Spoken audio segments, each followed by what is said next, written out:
बंदी छोड़ सतगुरु रामपाल जी परमेश्वर जी की जय हो। परमपिता परमात्मा सारी सृष्टि के रचनहार कुल मालिक असंख्य ब्रह्मांडों के स्वामी जगत गुरु तीनों लोकों में प्रवेश करके सबका धारण पोषण करने वाले राजाधिराज आत्माधार नाथों के नाथ देवों के देव महादेव सर्वेश्वर महेश्वर मृत्युंजय अजरो अमर आदि अनादि सनातनी प्रभु जगत पिता जगदीश्वर श्री श्री 1008 की उपाधि के वास्तविक अधिकारी अकाल मूर्त शब्द स्वरूपी राम वासुदेव सर्वगतम ब्रह्म परम पूज्य प्रथम पूज्य परम संत परम पुरुष परम धनी परम दयालु सत्य कबीर हक्का कबीर अल्लाहु कबीर अल्लाहु अकबर बाखबर अल्लाह ताला जगत के तारणहार जगत के मुक्तिदाता जगत के जगन्नाथ हारे के सहारे हिंदुओं के राम मुसलमानों के अल्लाह सिखों के वाहिगुरु ईसाइयों के मसीह दया के सागर दयानिधि करुणा के सागर करुणानिधि स्वयंभू परिभू संकट मोचन कष्टहरण मंगल करण दुख भंजन अविगत कबीर निर्विकार निर्विषम परमात्मा अलय अलेख सतगुरु आदि अनादि सतगुरु असली मर्यादा पुरुषोत्तम असली राम असली कृष्ण असली घनश्याम असली मुरारी राजाओं के राजा महाराजाओं के महाराजा शहंशाहों के शहंशाह सम्राटों के सम्राट भगवानों के भगवान अल्लाहों के अल्लाह प्रभुओं के प्रभु मसीहाओं के मसीह सच्चे वाहिगुरु बाबाओं के बाबा पीरों के पीर सेठों के सेठ जगत सेठ सावड़सा सेठ सर्वगुण संपन्न अनंत कोटि कलाओं के स्वामी अनंत कोटि ब्रह्मांडों के नायक योगियों में महायोगी ध्यानियों में महाध्यानी सिद्धों में परम सिद्ध ज्ञानियों में तत्व ज्ञानी ब्रह्म ज्ञानी महाज्ञानी परम ज्ञानी सर्वश्रेष्ठ ज्ञानी विज्ञानी युवा कबीर समर्थ कबीर असमवात अमित ओजा सच्चे रहनुमा करीम अल्लाह सुभान अल्लाह दुनिया के अंतिम पैगंबर 8 सितंबर 1951 से गांव धनाना जिला सोनीपत हरियाणा भारतवर्ष की पावन भूमि पे प्रकट रियल कल्कि भगवान श्री नारायण साकार हरि श्री बाबा साहिब नूर अनंत परमात्मा सच्चे दरवेश सच्चे बाखबर संत श्रोमणी सतगुरु रामपाल जी परमेश्वर जी के चरण कमल में दास का अनंत कोटि दंडोत प्रणाम।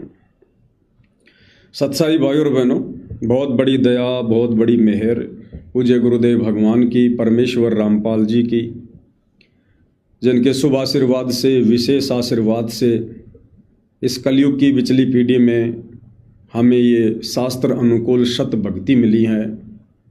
हमें सदियों उपरांत पूर्ण ब्रह्म परमेश्वर साक्षात कबीर देव जी के धरती पर दर्शन हुए हैं, हमें उनकी शरण प्राप्त हुई है।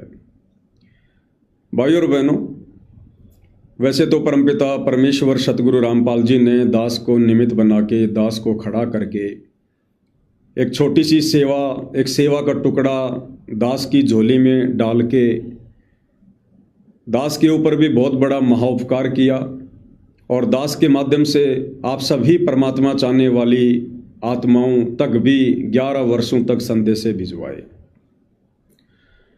आज पूज्य गुरुदेव भगवान अपने मिशन को समाप्त करके हिसार जेल से बाहर हैं।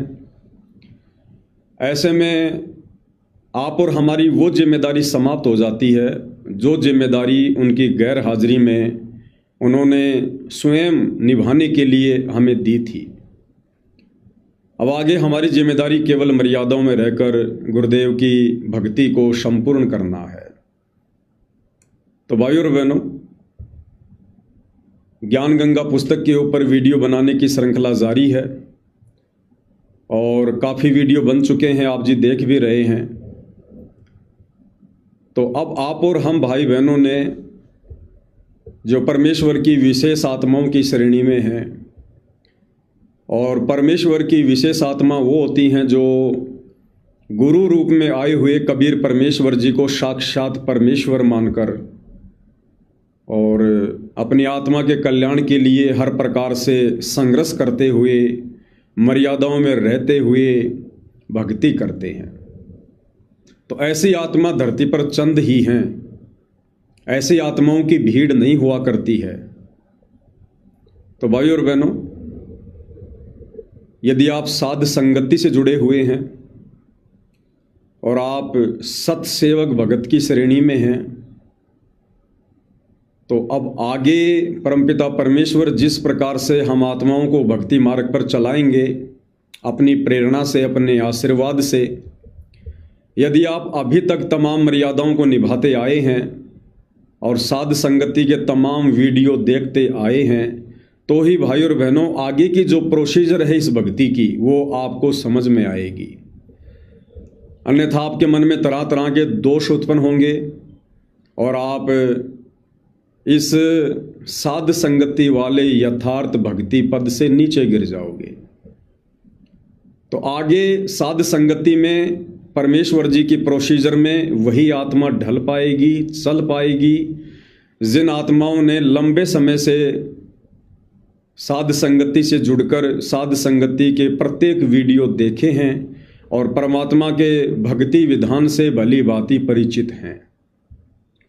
और ये प्रोसीजर भाई और बहनों चलती रहेगी। ये छटनी वाली, ये कटनी वाली, ये चटनी वाली, ये प्रोसीजर भक्ति मार्ग पर अंत तक चलेगी, अंत समय तक। तो भाई और बहनों, जिस प्रकार से स्कूल में बच्चे पढ़ते हैं, साथ साथ पढ़ते हैं और कुछ बच्चे फेल हो जाते हैं और जो बच्चे पास हो जाते हैं उन बच्चों ने उन पिछली कक्षा वाले साथियों को भी छोड़ना पड़ता है और पिछली कक्षा की जो पढ़ाई थी उसको भी छोड़ना पड़ता है। उसने आगे बढ़ना होता है और आगे बढ़ते समय वो बच्चा कोई दुख नहीं मानता है, किसी प्रकार की मन में कोई शंका नहीं करता है, बल्कि उसको एक खुशी होती है कि मैं अगली कक्षा में जाऊंगा, अब मैं नई पढ़ाई पढ़ूंगा। क्योंकि बच्चे का टारगेट होता है नौकरी प्राप्त करना। यदि उस बच्चे का लक्ष्य एक अच्छी नौकरी प्राप्त करना है, क्योंकि पढ़ाई का मकसद हमने केवल यही समझा है कि भाई मैं अच्छी नौकरी प्राप्त करूंगा, बढ़िया सुख सुविधा प्राप्त करूंगा, तो जब वो बच्चा आगे की क्लास में जाता है तो पीछे की कक्षा वाली पढ़ाई को, उन बच्चों को वो आसानी से छोड़ देता है, क्योंकि उसका टारगेट नौकरी प्राप्त करना होता है। इसी प्रकार भाई और बहनों, ये भक्ति मार्ग है। भक्ति मार्ग की जो पढ़ाई है वो आध्यात्मिक है। परम पूज्य परमेश्वर सतगुरु रामपाल जी हमारे टीचर हैं, हमारे लेक्चरार हैं, हमारे प्रिंसिपल हैं, हमारे हेडमास्टर हैं, सब कुछ हैं, हमारे गुरुदेव भगवान हैं। और इस भक्ति मार्ग में हमने केवल आगे की ओर ही कदम बढ़ाने होते हैं। इस भक्ति मार्ग में जो बिछुड़ जाते हैं, मर्यादा तोड़कर रह जाते हैं, भक्ति में गफलत करते हैं, हमने अपने उन साथियों को त्यागना होता है, छोड़ना होता है, क्योंकि हमारा लक्ष्य सतलोक प्राप्ति है, सतलोक के सुखों की प्राप्ति है। तो ऐसे भगत कभी भी भक्ति मार्ग पर किसी से यारी दोस्ती नहीं किया करते हैं। अब वो छठी क्लास का बच्चा जो अब 7वीं में हो चुका है और उसका साथी जो उसका बेस्ट फ्रेंड था वो फेल हो चुका है, तो 7वीं कक्षा में जाने वाला बच्चा उस अपने बेस्ट फ्रेंड के चक्कर में और 6वीं कक्षा में बैठा नहीं रहता है। वो भूल जाता है कि ये मेरा बेस्ट फ्रेंड था, वो तुरंत आगे की क्लास में जाकर बैठ जाता है, आगे की नई किताबें खरीद कर पढ़ना शुरू कर देता है। इसी प्रकार भाई और बहनों, कबीर परमेश्वर सतगुरु रामपाल जी के भक्ति मार्ग में ये यारी दोस्ती नहीं चला करती है, क्योंकि हमारा टारगेट सतलोक प्राप्ति है। अगर यारी दोस्ती के चक्कर में रह गए, यहीं पर अगर ये भाईचारा निभाने के चक्कर में रह गए, तो फिर जन्म मरण के चक्कर में भी रहना पड़ेगा। तो समझदार आत्मा कभी भी ऐसा पंगा जो है मोल नहीं लेती है।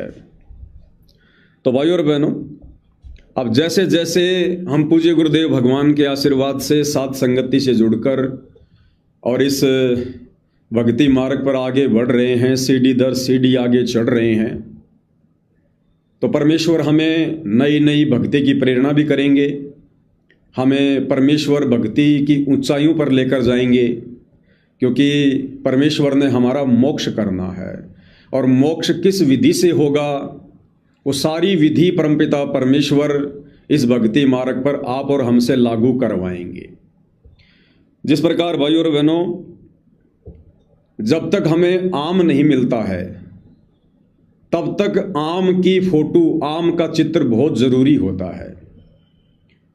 वो आम का चित्र हमें रह रहकर याद दिलाता है कि आम क्या है, आम के क्या गुण हैं। तो उस चित्र को देखने से आम को प्राप्त करने की चाहत हमारे दिल में बनी रहती है। तो जब तक हमें आम प्राप्त नहीं होता है तब तक आम की फोटो बहुत ज़रूरी होती है, ताकि हमारे को भूल ना पड़े। और भाई और बहनों, जब हमें आम मिल जाता है, जब हम आम को खाना शुरू कर देते हैं, क्या उसके बाद आम की फोटो की आवश्यकता रहती है? कोई ध्यान भी नहीं देता उस तरफ। क्यों? क्योंकि अब हमें ओरिजिनल आम मिल चुका है। ठीक इसी प्रकार भाई और बहनों, अब गुरुदेव भगवान के आशीर्वाद से हम भक्ति के अगले पायदान पर जा रहे हैं और अब हमने शब्द रूप में अपने पूज्य गुरुदेव भगवान की पूजा प्रारंभ करनी होगी, शब्द रूप में। और शब्द रूप में अपने गुरुदेव भगवान को अपने घर पर, अपने घट में विराजमान समझकर अब आप और हम भाई बहनों ने पूज्य गुरुदेव भगवान की उन तमाम फोटोओं का परित्याग करना पड़ेगा, उन फोटोओं को हमने त्यागना पड़ेगा। क्योंकि अब हमें पता चल चुका है, किसी और को पता लगा या ना लगा, लेकिन जो भाई बहन साध संगति से जुड़े हैं अब उन्हें तो भली भांति पता चल चुका है कि ये आत्मा सदियों से, युगों से जिस परमपिता परमेश्वर सारी सृष्टि के रचनहार कबीर देव भगवान की तड़प में, कशक में, उसकी चाहत में, उसकी प्राप्ति में तड़प रही थी, लग रही थी। अब वो कबीर परमात्मा इस कलयुग की बिचली पीढ़ी में 8 सितंबर 1951 के दिन गांव धनाना, जिला सोनीपत, हरियाणा, भारतवर्ष की पवित्र भूमि पर प्रकट हो चुका है। और वो कबीर देव भगवान हमें पूज्य गुरुदेव भगवान के रूप में मिल चुके हैं। और पूज्य गुरुदेव भगवान कोई आम इंसान नहीं है, कोई व्यक्ति नहीं है, कोई साधु संत या महात्मा जैसा हम सोचते हैं, मानते हैं, वो नहीं है। संत की, महात्मा की, साधु की केवल भूमिका करते हैं परमात्मा, हमारे निकट आने के लिए, हमें ज्ञान समझाने के लिए। तो हमें पता चल चुका है कि आज धरती पर साक्षात कबीर भगवान हमारे पूज्य गुरुदेव हैं। तो भाइयों और बहनों, अब हमने उनकी फोटों की कोई आवश्यकता नहीं है किसी भी प्रकार की। और वैसे भी आप जी देख रहे हैं भाइयों और बहनों, ये जो AI है, जब से AI आई है तब से गुरुदेव भगवान के स्वरूप को बिगाड़ दिया गया है। आपको पता ही नहीं चलेगा कि गुरुदेव के ओरिजिनल चरण है या नहीं है, गुरुदेव का ओरिजिनल चेहरा है या नहीं है, ये शरीर गुरुदेव भगवान का ओरिजिनल है या नहीं है, जिस शरीर में वो लीला कर रहे हैं। AI से आप उनके कपड़े भी चेंज कर सकते हो, आप उनका चेहरा भी चेंज कर सकते हो, आप उनके सर पर साफा लगा दो, आप उनको पगड़ी पहना दो, मुकुट पहना दो, उनके चरणों में जो मर्जी जूते पहना दो, चप्पल पहना दो, तरह तरह की शर्ट पहना दो, कुछ पता नहीं चलता AI से। और AI का जोर आजकल भगत समाज में सोशल मीडिया पर बड़े जोर शोर से है। आपको सोशल मीडिया पर सतगुरु रामपाल जी की ओरिजिनल फोटो इतनी नहीं मिलेंगी जितनी आपको AI से बना बना के डाली गई फोटोओं के दर्शन होंगे। तो भाई हम किसके दर्शन कर रहे हैं, हम किसके आगे दंडवत कर रहे हैं? तो भाई और बहनों, ये काल आगे से आगे अपनी चाल चलता है, तो कबीर परमात्मा सतगुरु रामपाल जी भी आगे से आगे इसकी चाल को काटते रहते हैं। अभी कुछ ही दिन पहले कुछ भगत भाई बहनों ने थोड़ी सी गलती कर दी। ठीक है, अपने गुरुदेव भगवान को दूध से स्नान करवाना कोई गलत बात नहीं है। आने वाले समय में साक्षात यदि मौका मिला, गुरुदेव भगवान ने मौका दिया, तो साक्षात उनको सारी दुनिया के सामने लाइव चलाएंगे यही मीडिया चैनल वाले, जो आज से पहले गुरुदेव भगवान के खिलाफ उल्टी खबरें निकाला करते थे भ्रमित होकर कि संत रामपाल जी को दूध से नहलाया जाता था, फिर उस दूध की खीर बनाई जाती थी, फिर भक्तों में बांटी जाती थी। तो आने वाले समय में यदि गुरुदेव भगवान ने मौका दिया तो साक्षात पूरी दुनिया के सामने इन्हीं टीवी चैनलों पर, और यही लोग करेंगे कवरेज, लाइव चलाएंगे ये टीवी चैनल वाले, और साक्षात उनको दूध से नहलाया जाएगा। लेकिन साक्षात कुछ भगत भाई बहनों ने थोड़ी सी गलती कर दी, हालांकि उनके भाव अच्छे थे, श्रद्धा गुरुदेव के चरणों में थी, उनका मकसद कोई ऐसा नहीं था पाखंड फैलाने का, और जो उन्होंने किया उसको पाखंड नहीं कह सकते, वो श्रद्धा थी, और श्रद्धा भाई और बहनों अंधी होती है। लेकिन फिर भी हम पूज्य गुरुदेव भगवान की उन श्रेष्ठतम आत्माओं में से हैं जिनको परमेश्वर ने 25 साल की अपनी जो तपस्या है, जो संघर्ष है, उसमें छांट के साध संगत के रूप में साइड में किया है। तो हमने थोड़ा बुद्धि विवेक का इस्तेमाल जरूर करना चाहिए था। हमने उस थाल में गुरुदेव भगवान की फोटो को नहीं रखना चाहिए था। हाँ, वैसे यदि हम अपने गुरुदेव भगवान को शब्द रूप में उस थाल में विराजमान करके उनसे प्रार्थना करके, और यदि फिर ऊपर से हम दूध डालते तो फिर कोई दिक्कत नहीं थी। और दास ने बहुत पहले वीडियो बनाकर कह भी दिया था कि भाई जब आने वाले समय में वो समय आएगा और जब गुरुदेव भगवान साक्षात हम सबके सामने होंगे, उस समय उनको दूध से भी नहलाया जाएगा और उसी दूध की फिर खीर बनाई जाएगी, और उसी खीर को फिर ये पूरी दुनिया उंगली चाट चाट के खाएगी, उंगली चाट चाट के, क्योंकि उस समय तक सबको पता चल जाएगा कि ये क्या परम शक्ति है। तो कहने का मतलब भाई और बहनों, हमने भावनाओं में बिल्कुल भी नहीं बहना है। ये एक झटका था, एक परीक्षा थी, और जहाँ तक मुझ पवन दास की ये छोटी बुद्धि काम कर रही है, भले ही परमपिता परमेश्वर आप जियों को माफ़ कर देंगे क्योंकि आपके भाव गलत नहीं थे, लेकिन गलती तो गलती है, गलती की सज़ा भी यहाँ पर कंपलसरी है। तो इस गलती की सज़ा यही है कि कम से कम आप साध संगति से 1 साल पीछे चले गए। आप जितने भी भाई बहन वहाँ साध संगति में थे और आप लोगों ने जो गुरुदेव की फोटो को दूध से नहलाया है, तकरीबन 30-40 भगत वहाँ थे, और एक भी भगत ने इस बात का विरोध नहीं किया, एक भी भगत ने, क्योंकि सबकी बुद्धि ऑफ। तो ज़रूर कहीं ना कहीं भक्ति में कमी है, कहीं ना कहीं कोई मर्यादाओं में त्रुटि है, वरना परमेश्वर किसी न किसी को तो ज़रूर सद्बुद्धि देते। लेकिन एक भी आत्मा को सद्बुद्धि नहीं मिली, इसका मतलब और भक्ति में बहुत ज़्यादा आगे बढ़ने की ज़रूरत है, बहुत ज़्यादा मेहनत करने की ज़रूरत है। तो जो ये गलती बनी है भाई और बहनों, आप लोग साध संगति से कम 1 साल पीछे चले गए, 1 साल पीछे। यानी आपकी इतनी भक्ति नष्ट हो चुकी है, आपकी इतनी भक्ति बर्बाद हो चुकी है, जितनी आपने पिछले 1 वर्ष में साध संगति करके, गुरु महिमा करके, गुरु को परमेश्वर मानकर उनकी 5 दीपक वाली थाल से आरती करके, चरण सेवा करके, भोग लगा के, तीनों समय की विधिवत आरती करके, चरण सेवा करके, मंत्र जाप करके, सत्संग सुनकर आप लोगों ने जितनी भक्ति कमाई पिछले 1 वर्षों में अर्जित की थी, वो आपका 1 साल का भक्ति धन आप लोगों ने खुद देखा देखी में, भेड़ चाल में, ना समझी में और जोश में होश खोकर भावनाओं में आकर आप लोगों ने खुद ही बर्बाद कर दिया है, धुएं में उड़ा दिया है। अब इतनी मेहनत आप लोगों को और करनी पड़ेगी। तो भाई और बहनों, ये परमेश्वर का मार्ग है। इस मार्ग में ये यारी दोस्ती नहीं चला करती है, ये देखा देखी नहीं चला करती है, भेड़ चाल नहीं चला करती है। तो कितना नुकसान उठा लिया उन आत्माओं ने। परमात्मा तो दयालु है, वो तो दया का सागर है, वो तो कितनी भयंकर गलती कर दो वो तो माफ़ कर देगा। सतलोक में हमने कितनी भयंकर गलती की थी, कितनी बड़ी हमने गलती की थी, क्या परमेश्वर ने माफ़ नहीं किया? माफ़ किया, तभी तो आज धरती पर आए हैं।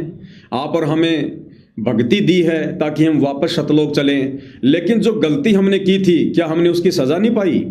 अगर गुरुदेव ने माफ़ कर दी यार, सतलोक से चलकर पुण्य धरती पर आज आ गए हैं, तो क्या हमने उस गलती की सज़ा नहीं पाई? क्या हमने सतलोक में जो भक्ति कमाई की थी, हमने सारी भक्ति हमारी नष्ट कर दी, तभी तो इस काल के लोक में आ गए, तभी तो गधे कुत्ते सूअर बन रहे हैं, नरक भोग रहे हैं।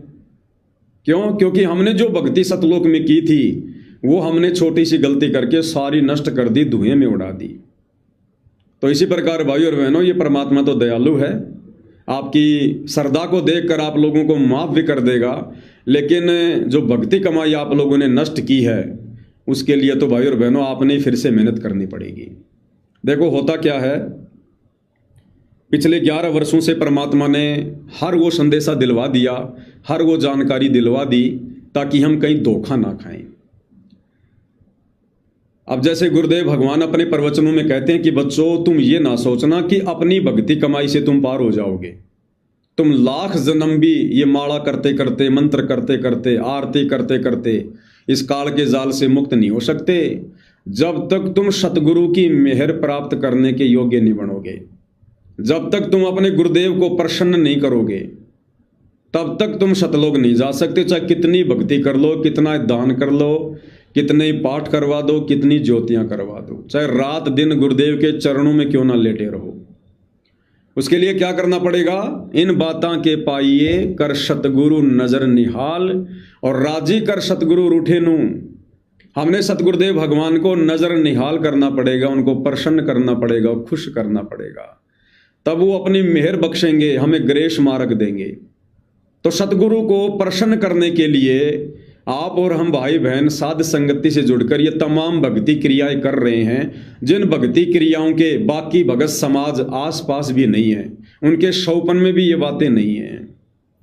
हम पिछले कई वर्षों से गुरुदेव को वो भक्ति क्रिया कर करके उनको साक्षात पूर्ण ब्रह्म परमेश्वर मानकर घर घर में विराजमान करके, ज्ञान को आधार बना के, मर्यादाओं के लिए संघर्ष करके, उनकी आरती उतार के, उनको भोग लगा के, दूध से उनके चरण धो धो के हम उनको प्रसन्न तो कर रहे हैं ताकि गुरुदेव भगवान की मेहर हमारे ऊपर बरसे, उनका विशेष आशीर्वाद मिले और गुरुदेव प्रसन्न हो। और अगर गुरुदेव प्रसन्न होंगे तो फिर तुम कर दो पल में पार हो जा रजा थारी, 1 सेकंड में परमात्मा सतलोक में बैठा देगा। तो सोचिएगा भाई और बहनों, हम इतने वर्षों से अपने गुरुजी को प्रसन्न करने के लिए ये सारी भक्ति क्रिया कर रहे थे, और उनको प्रसन्न करने के लिए हमने कितनी मेहनत करनी पड़ रही है, कितना संघर्ष करना पड़ रहा है। और यदि वही गुरु हमारी किसी बात से अगर नाराज हो जाए तो क्या होगा? सोचिए, आप और हमने कितनी भक्ति कमाई करनी पड़ रही है गुरु जी को प्रसन्न करने के लिए, और वही गुरु यदि हमारी किसी कमजोरी से, किसी बात से अगर जरा सा नाराज हो जाए तो सोचो हमारी कितनी भक्ति कमाई नष्ट होगी, और दोबारा से उस गुरु को प्रसन्न करने में हमारे को कितना समय लगेगा। तो भाई और बहनों, लगभग 1 साल पीछे आप जितने भी भाई बहन सांजापुर की साथ संगति में गए थे, और जिन जिन भाई बहनों ने गुरुदेव को दूध से नहलाने वाली, यानी फोटो के ऊपर दूध डालकर गुरुदेव को नहलाने वाली जो गलती की है, 1 साल पीछे सभी भाई बहन जा चुके हैं। अब ये आप लोगों की आगे भाई, आप किस प्रकार से उस गलती का पश्चाताप करते हैं, किस प्रकार से आप अपने गुरुदेव के आगे नाक रगड़ रगड़ के उनके चरण धो धो के पीते हैं, उनसे माफ़ी मांगते हैं, ये आप भाई बहनों के ऊपर है। क्योंकि समझाने में परमात्मा ने कोई कमी नहीं रखवाई थी किसी भी प्रकार की। 11 साल से गला खराब हो गया। ये जो दास 3 तीर 4 मुकदमे अपने ऊपर लेके बैठा बेवजह, जो जेल काट के आया है, लोगों के ये लठ खाए हैं, गालियां खाई हैं, और आज एक आतंकवादी जैसा जीवन जी रहे हैं। ये क्यों? ये आप भाई बहनों तक संदेशा पहुंचाने के लिए।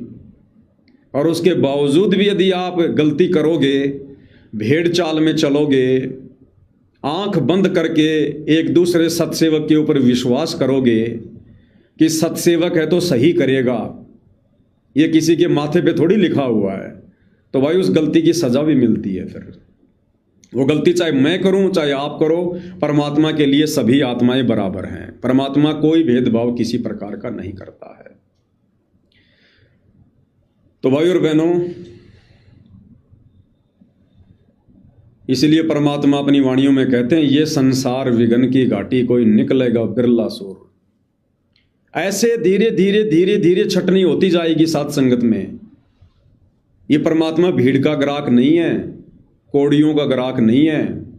ये परमात्मा 24 कैरेट सोना बनाकर लेकर जाएगा, 24 कैरेट सोना, और बजा बजा के देखेगा, ठोक ठोक के।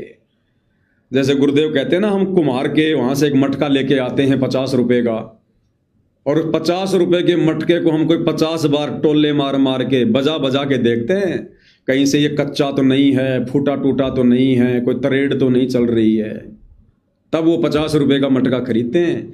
तो ये भगवान सतलोक के लिए आत्माओं को ऐसे खरीद लेगा क्या? ऐसे ले जाएगा क्या आंख बंद करके? ये तो घण की चोट मार मार के चेक करेगा परमात्मा। गरीब कच्चा हीरा किरच हो नहीं सह घनमार, ऐसा ये मन हो रहा लेखा लेकर तार। तो ऐसे ही आत्मा धीरे धीरे धीरे धीरे भक्ति मार्ग से छटती जाएंगी।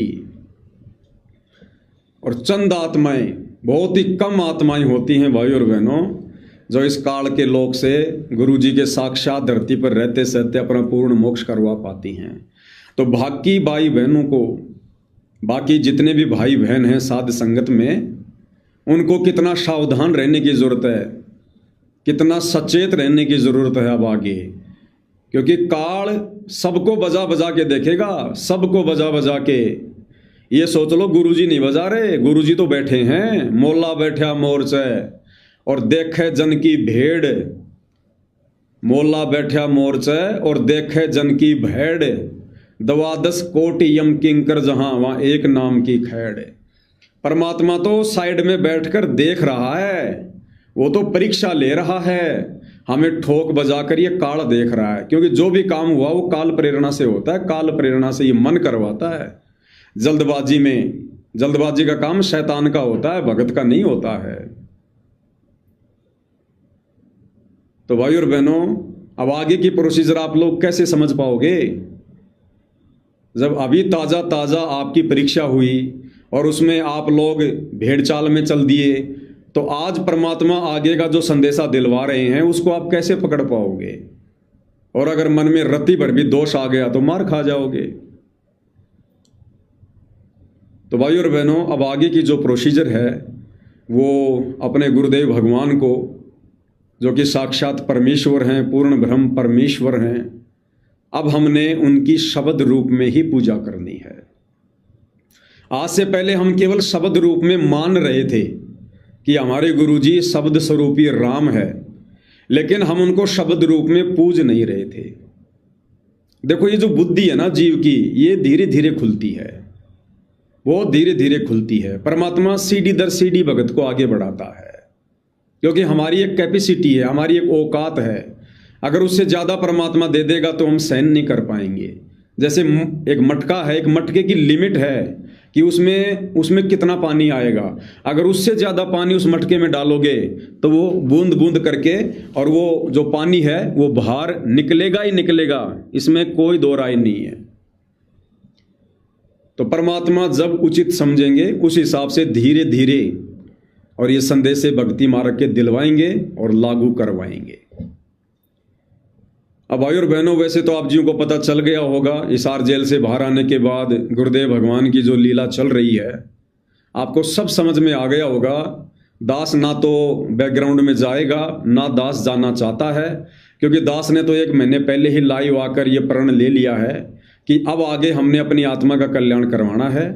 जो भूमिका, जिस प्रकार की भूमिका परमात्मा ने जेल में रहते सहते दास से निभाई, परमेश्वर ने वो पूरी करवा दी है। अब मैं किसी के बारे में कुछ नहीं बोलने वाला।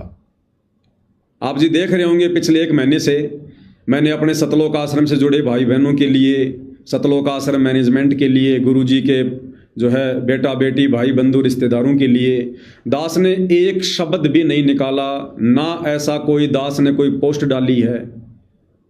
बाकी दास ने तो आप सभी भाई बहनों से उन वीडियो को डिलीट करने की भी जो है प्रार्थना की थी, क्योंकि अब दास की जिम्मेदारी समाप्त है। जो जिम्मेदारी परमात्मा ने अपनी गैर हाजिरी में दी थी, अब दास की जिम्मेदारी है अपनी भक्ति को पूरा करना। अब दास की जिम्मेदारी है सतलोक की तैयारी करना। अब दास की जिम्मेदारी ज़्यादा संदेशा देने की नहीं है। अगर संदेशे देते रहे आप लोग, लेते रहे, तो फिर वही भेड़चाल हो जाएगी। अब उन संदेशों के ऊपर अमल करने की ज़रूरत है, उन बातों को अपने भक्ति वाले जीवन में ढालने की, लागू करने की ज़रूरत है।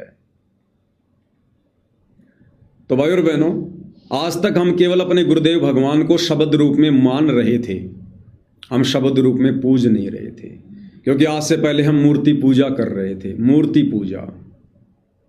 अब हमने मूर्ति पूजा को छोड़ना है, मूर्ति पूजा को त्यागना है। मूर्ति मूर्ति होती है, मूर्ति चाहे पत्थर की हो, चाहे सोने की हो, चाहे चांदी की हो, चाहे धातु की हो। मूर्ति चाहे कागज का पोस्टर हो, चाहे कागज की फोटो हो, मूर्ति मूर्ति है। अब हमने मूर्ति से नहीं पूजना, हमने सुरति से पूजना है, सुरति से, ध्यान से।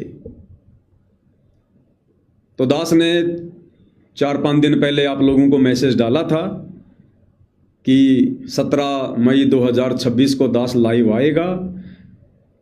तो उससे पहले 4-5 रोज परमेश्वर ने दास से रिहर्सल करवाई है।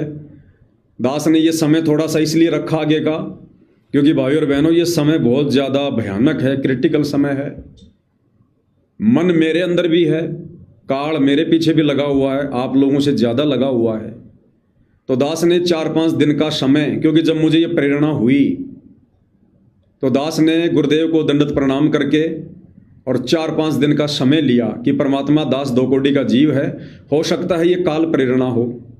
और अब जो समय है वो बहुत ज़्यादा सोच समझकर, बहुत ही ध्यानपूर्वक एक एक कदम भक्ति मार्ग पर आगे रखने का है।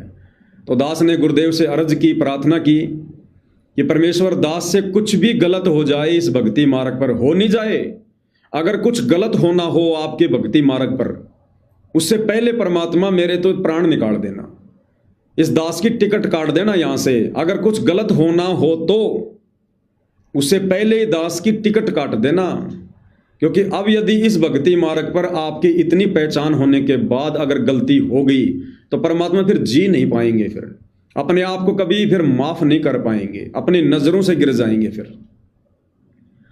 तो 4-5 दिन का दास ने गुरुदेव भगवान से समय लिया कि पहले दास अपने घर पर इस बात की रिहर्सल करेगा, क्या अनुभव है, उसके बाद दास आगे संगत को संदेशा देगा। तो पिछले 4-5 दिनों से दास अपने घर पर अपने गुरुदेव भगवान की शब्द रूप में पूजा कर रहा है, और जो अनुभव दास को हुआ है वो बिल्कुल लाजवाब है, एकदम परमपिता परमेश्वर जी की प्रेरणा है, उन्हीं के आशीर्वाद से अब ये संदेश आप जियों को आगे दिया जा रहा है। तो भाई और बहनों, आज से पहले हम जब भी पूज्य गुरुदेव भगवान की तीनों समय की आरती हम करते हैं, तो आरती तो हम लोग उनके दरबार में खड़े होकर भक्ति बोध हाथ में लेकर, या जैसे भी आपको याद है तो मौखिक, और पूज्य गुरुदेव भगवान का आसन लगाकर और 5 दीपक वाली थाल के साथ और सिंहासन पर गुरुदेव की एक तस्वीर, एक फोटो रखकर हम गुरुदेव भगवान की तीनों समय की आरतियां करते हैं। लेकिन भाई और बहनों, हम केवल फोटो की पूजा कर रहे थे, हम अपने गुरु की पूजा नहीं कर रहे थे। हम फोटो की पूजा कर रहे थे, हम मूर्ति की पूजा कर रहे थे। ठीक है, आज से पहले हम कर रहे थे, उस समय तक हमें ज्ञान नहीं था, हमारी बुद्धि वहां तक नहीं जा रही थी, वो भक्ति हमारी ज्यों की त्यों हमारी सफल है। हमने फोटो को रखकर जो आरतियां की हैं, जो भोग लगाए हैं, वो हमारी भक्ति व्यर्थ नहीं है, बिल्कुल ज्यों की त्यों हमारी भक्ति खाते में है। लेकिन अब हमें आगे की प्रोसीजर का पता चल गया, तो अब यदि हम पहले वाली प्रोसीजर को अपनाएंगे, मूर्ति पूजा करेंगे, तो फिर हमारी वो भक्ति नहीं बनेगी। फिर हम चाहे कितनी ही पूजा कर लें, वो भक्ति हमारी काउंट नहीं होगी, वो जानबूझकर सांची तजने वाली कैटेगरी में होगी। तो अब हमने मूर्ति पूजा को भाई और बहनों त्यागना है, क्योंकि अब हमें साक्षात आम प्राप्त हो चुका है। जब तक आम नहीं होता है तब तक आम की फोटो को देखना, आम की फोटो को अपने पास में रखना ज़रूरी होता है, ताकि याद बनी रहे और आम की जो है प्राप्ति की चाहत बनी रहे। और जिस दिन आम मिल जाता है उसके बाद फोटो की कोई आवश्यकता नहीं है। फिर तो आम खाओ, आम के मिठास का आनंद लो, फिर तो दूसरों को बताओ कि भाई आम के ये गुण हैं, वास्तव में आम इतना मीठा होता है, इतना आनंद आता आम को खाने से। फिर फोटो को हाथ में लेकर लहराने से कोई फायदा नहीं, जिसने आम खा लिया, जिसने आम प्राप्त कर लिया। ठीक इसी प्रकार भाई और बहनों, हमारे पूज्य गुरुदेव भगवान साक्षात कबीर परमात्मा हैं। इनकी तलाश में, इनके तड़प में हम युगों से भटक रहे थे। जिसने जैसी फोटो, जिसने जैसी मूर्ति हमें इनकी पकड़ा दी कि ये भगवान है, ये परमात्मा है, उसी को हमने पूजना शुरू कर दिया। अब कलयुग की बिचली पीढ़ी है, परमात्मा ने सर्व धर्म शास्त्रों से सारा भेद निकाल के दे दिया है। साक्षात खुद धरती पर प्रकट हैं, हम उनकी शरण में हैं। अब हमने फोटो से कोई लेना देना नहीं है, अब हमने शब्द की पूजा करनी है, शब्द की, सुरती से, ध्यान से। तो आज के बाद आपको केवल संदेशा दे रहा हूं, ये कोई जबरदस्ती थोपना नहीं है, कोई आदेश मत समझ लेना इसको। और मैं पवन दास यदि आप जियों को कह रहा हूं तो आपने मानना ही पड़ेगा, ऐसा भी मत मान लेना बिल्कुल भी, वरना ये भी देखा देखी हो जाएगी, भेड़ चाल हो जाएगी। जिस प्रकार मुझे खुद मेरे गुरुदेव भगवान ने प्रेरणा की, यानी मेरे गुरु जी का आदेश हुआ कि बेटा अब इन फोटों को हटा दे और शब्द रूप में ध्यान लगा, शब्द रूप में पूजा कर, तो मैंने डायरेक्ट अपने गुरुदेव की उस प्रेरणा को, उस आदेश को लागू नहीं किया। मैंने अपने गुरुदेव से प्रार्थना करके 5 दिन का समय मांगा कि परमात्मा हो सकता है ये मेरी परीक्षा हो, जल्दबाजी में कैसे मैं कोई फैसला ले लूं, मैं तो शरीर हूं, अंदर मेरी आत्मा जो आपका अंश है, जब तक वो स्वीकार नहीं करेगी परमेश्वर दास तो लागू नहीं कर पाएगा, मेरी तो इतनी हिम्मत नहीं है। तो आप भाई बहन भी ऐसा नहीं है कि पवन दास ने वीडियो बना दिया और जब तक आपकी आत्मा इस बात को स्वीकार ना करे, और आत्मा स्वीकार किए बिना आपने जबरदस्ती आज से ही फोटो हटा दी और लग गए ध्यान लगाने, और यदि मन में फिर भी कोई दोष है किसी प्रकार का, पूरी बात समझ में नहीं आई है, आत्मा उस बात को स्वीकार नहीं कर रही है, तो जबरदस्ती करोगे तो भी वो भेड़ चाल हो जाएगी, देखा देखी हो जाएगी, आप उस कैटेगरी में आ जाओगे, गुरु को तजे भजे जो आना था पशुओं को फोकट ज्ञाना। तो दास के माध्यम से परमात्मा जो संदेशा दिलवा रहे हैं, वो संदेशा यदि आपकी अंतरात्मा बिल्कुल गहराई से जान ले, पहचान ले, आपकी आत्मा बिल्कुल स्वीकार कर ले, हाँ यही सत्य है, उसके बाद अपने गुरुदेव को दंडवत प्रणाम करके और उसके बाद आप जी इस विधि से गुरुदेव भगवान की पूजा शुरू कीजिएगा, क्योंकि ये देखा देखी का मार्ग नहीं है। और दास ने आपको पिछले 11 वर्षों से कभी देखा देखी में नहीं चलाया, कभी भी, क्योंकि मेरा मकसद लोगों को मूर्ख बनाना नहीं है, किसी को ठगना नहीं है, मेरा मकसद कोई आश्रम खोलकर संत महंत बनना नहीं है। दास एक भगत है, अपनी भक्ति करके सतलोक जाना मेरा टारगेट है।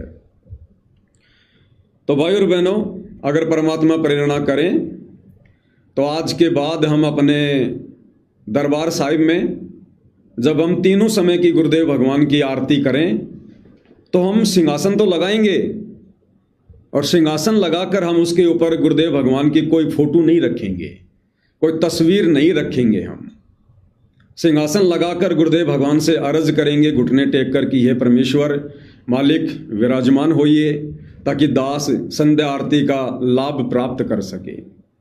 हमने ये भी नहीं कहना कि गुरुदेव शब्द रूप में विराजमान होइए, नहीं, ये फिर एक आदेश हो जाता कि शब्द रूप में विराजमान होइए।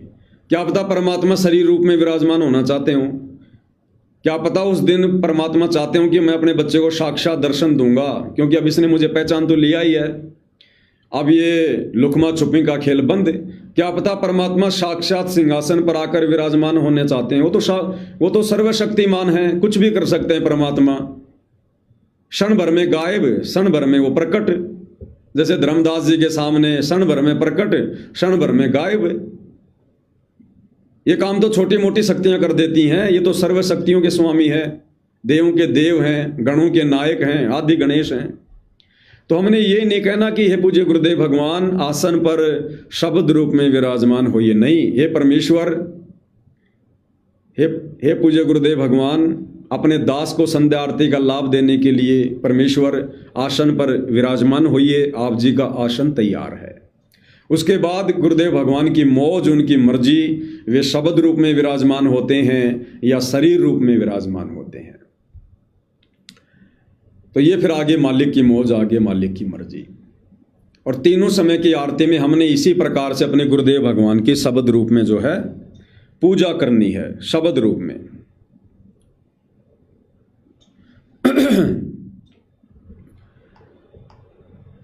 अब भाई और बहनों, होगा क्या,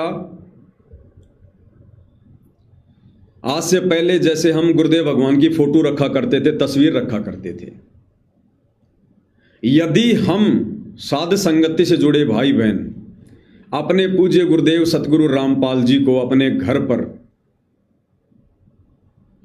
अगर शब्द रूप में विराजमान मानकर जो सिंहासन हम लगाते हैं, आसन हम लगाते हैं, अगर उस सिंहासन पर हम अपने गुरुदेव को शब्द रूप में विराजमान मानकर अगर हम उनकी आरती उतार रहे हैं, तो फिर फोटो रखने की क्या आवश्यकता है। अगर आपने ये मान लिया कि मेरे गुरुदेव भगवान इस आसन पर शब्द रूप में विराजमान हैं, तो फिर फोटो की क्या आवश्यकता है, फिर फोटो का क्या मतलब रह गया। फिर जब गुरु जी साक्षात शब्द रूप में विराजमान हैं तो फिर फोटो का क्या मतलब है? और यदि हम फोटो रख रहे हैं तो फिर शब्द रूप में विराजमान कहां से हो जाएंगे? यदि हम फोटो रख रहे हैं तो फिर हम शब्द रूप में कहां मान रहे हैं? और जब तक हम सिंहासन पर फोटो रखकर गुरुदेव की आरती उतारेंगे या गुरुदेव को भोग लगाएंगे या चरण सेवा करेंगे तो भाइयों और बहनों, हमारा ध्यान उस फोटो के ऊपर ही केंद्रित रहता है। हमारा ध्यान पूरी आरती में, पूरे भोग में उस फोटो के ऊपर ही केंद्रित रहता है, क्योंकि हम फोटो को देख रहे होते हैं। और जब हमारा ध्यान फोटो के ऊपर केंद्रित होता है तो गुरुदेव के शब्द रूप पर हमारा ध्यान नहीं जाता। हमें गुरुदेव भगवान साक्षात बैठे हुए दिखाई नहीं देते। फिर तो अब हमने शब्द रूप में आगे गुरुदेव भगवान की पूजा करनी है। देखो, ये हमारे विश्वास के ऊपर है, ये हमारी भक्ति के ऊपर है, हमारी श्रद्धा के ऊपर है। ये तो सक्षम है भाइयों और बहनों। हम ये नहीं चाहते कि गुरुदेव भगवान साक्षात वहां पर हमें दिखाई दें और जैसे नामदेव का दूध पिया था परमात्मा ने पत्थर से प्रकट होकर, ऐसे गुरुदेव भगवान हमारे खीर खाएं, हलवे खाएं। नहीं, हमारी ऐसी कोई इच्छा नहीं है। जिनको परमात्मा की पहचान हो जाती है, जो समर्थ की समर्थता से जो परिचित हो जाते हैं, फिर वो इन चमत्कारों की उम्मीद नहीं करते हैं। उनको पता है कि ये तो परमेश्वर है, क्षण भर में क्या से क्या कर दे। फिर उस भगत को चमत्कारों की उम्मीद नहीं होती है कि गुरु जी ऐसा चमत्कार कर दें, गुरु जी साक्षात प्रकट हो जाएं। और जिन आत्माओं ने शब्द रूप में अपने गुरु जी को मान लिया, जान लिया, पहचान लिया, और यदि गुरुदेव साक्षात भी वहां पर आसन पर विराजमान हो जाएं, अपने दर्शन दे दें, तो भी वो आत्मा ज्यादा आश्चर्यचकित नहीं होती हैं। मान लीजिए हम अब अपने गुरुदेव भगवान को शब्द रूप में विराजमान करके आज से हमने उनकी फोटोएं हटा दी और हम अपने गुरुदेव को जब भी आरती करेंगे, भोग लगाएंगे, चरण सेवा करेंगे, हम उनको शब्द रूप में विराजमान मानकर और हम आरती कर रहे हैं, भोग लगा रहे हैं। और यदि अचानक से गुरुदेव भगवान ने अपना स्वरूप दिखा दिया, आसन पर बैठे हुए दिखाई दिए, और उस समय यदि किसी आत्मा की आंखों में आंसू आ गए, यदि किसी ने तुरंत दंडोत प्रणाम किया, आत्म विभोर हो गए, ओहो गुरुजी गुरुजी गुरुजी, तो भी वो भगत फैल है। इसका मतलब तो शरीर रूप को मान रहा था, शरीर को देखते ही तो आत्म विभोर हो गया, आश्चर्यचकित हो गया, और पहले कह रहा था कि मेरे गुरु जी शब्द रूप में बैठे हैं। यानी जो वास्तविक रूप है गुरु का, शब्द रूप, हमने उस पर विश्वास करना है। अगर गुरु जी शरीर रूप में अगर आसन पर विराजमान दिखाई भी दे गए तो हमने ज्यादा आश्चर्यचकित होने की जरूरत नहीं है, हमने विशेष भाव दिखाने की जरूरत नहीं है। फिर तो हम गुरु जी को शब्द रूप में कम और शरीर रूप में ज्यादा महत्व दे रहे हैं। जो दिखाई दे गए तो हम सावधान हो गए, और नहीं दिखाई दे रहे थे शब्द रूप में तो हम नॉर्मली सब कुछ कर रहे थे। तो भाइयों और बहनों, जिन आत्माओं ने सतलोक जाना है उनको पूरी तरह से तैयार होना पड़ेगा, अपने गुरु को शब्द रूप में ही मानना पड़ेगा और अपने साथ मानना पड़ेगा। वो गुरुदेव की मौज, गुरुदेव की मर्जी, वो क्षण भर में शब्द रूप में भी आ जाएंगे, क्षण भर में शरीर रूप में भी दिखाई दे जाएंगे। हमारे लिए तो दोनों रूप एक जैसे हैं, सेम हैं। हमने ज्यादा आश्चर्यचकित होने की आवश्यकता नहीं है। अगर कभी परमात्मा ऐसा भी कोई चमत्कार कर दे तो ध्यान रख लेना। तो अब हमने अपने गुरुदेव भगवान की जो फोटोएं हैं, उन फोटोओं को हमने ससम्मान हमने उन फोटोओं को अपने घर पर कहीं रख देना है, या हमने उन फोटोओं को बहते हुए जल में जल प्रवाह कर देना है। केवल एक फोटो रख लो अपने दरबार में, केवल एक फोटो रख लो कहीं भी, लेकिन गुरुदेव के बेड पर मत रखो, गुरुदेव के आसन पर मत रखो। दर्शन के लिए एक फोटो कहीं भी रख लो, एक फोटो अपनी रसोई में रख लो, जहाँ पर आप जी भोजन भंडारा बनाते हो। एक फोटो अपने दरबार में कहीं कोई दीवार पर, कहीं कोई टेबल पे रख लो, कोई दिक्कत नहीं है। लेकिन जहाँ हमारा पूजा स्थल है, जहाँ हमारा दरबार है, जहाँ गुरुदेव का आसन लगा हुआ है, जहाँ गुरुदेव का बेड लगा हुआ है, उस बेड के ऊपर, उस दरबार साहिब में किसी प्रकार की कोई फोटो हमने गुरुदेव भगवान की नहीं रखनी है। ना तीनों समय की आरती के समय, ना भोग लगाते समय, ना चरण सेवा करते समय हमने गुरुदेव की कोई फोटो आसन पर नहीं रखनी है। केवल आसन आसन लगाएंगे, सिंहासन सिंहासन लगाएंगे। उसके ऊपर हम चवर भी करेंगे, उसके ऊपर हम यदि गर्मी है तो पंखा भी करेंगे। हम गुरुदेव भगवान की 5 दीपक वाली थाल से आरती भी उतारेंगे। उनके सामने भोग रखकर हम उनसे प्रार्थना भी करेंगे। लेकिन अब हम मूर्ति पूजा नहीं करेंगे, क्योंकि हमारे गुरुदेव शब्द स्वरूपी राम हैं और इनका जो असली रूप है वो शब्द है। हम हैं शब्द, शब्द हम माही, हमसे भिन्न और कछु नाही। और शब्द रूप में ही ये परमात्मा हमें यहाँ से सतलोक लेकर जाएंगे। तो हमने अभी से वो रिहर्सल करनी है। हम नित्य नियम में पढ़ते हैं, गरीब ऐसा सतगुरु हम मिल्या, शब्द समान ना होए, शब्द समान ना होए।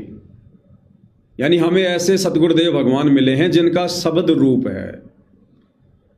तो भाई और बहनों, फिर फोटो की क्या आवश्यकता है? अब हमने इन आंखों से देखकर भक्ति नहीं बनानी है। अब हमने अंतर आत्मा की आंखों से, सुरती की आंखों से, अब हमने ध्यान से अपने गुरुदेव के दर्शन करने हैं। जैसे अब हम फोटो को हटाकर गुरुदेव भगवान का आसन लगाकर गुरुदेव से घुटने टेककर प्रार्थना करेंगे कि हे गुरुदेव भगवान, अपने इस दास को, अपनी दासी को संध्या आरती का लाभ दीजिए परमपिता परमेश्वर। हे मालिक, आप जी का आसन तैयार है, आप जी विराजमान होइए गुरुदेव भगवान। और उसके बाद भाई और बहनों, जैसा दास का अनुभव है, उसके बाद जब हम चाहे गुरुदेव पर चवर करेंगे, या हम पूज्य गुरुदेव भगवान पर पंखा करेंगे, या हम गुरुदेव भगवान की 5 दीपक वाली थाल से आरती उतारेंगे। अब भाई और बहनों, ऑटोमेटिक, क्योंकि ये प्रोसीजर मुझ पवन दास की नहीं है, पवन दास तो केवल एक निमित्त है। ये समय समय पर परमात्मा ही लागू करवाता है।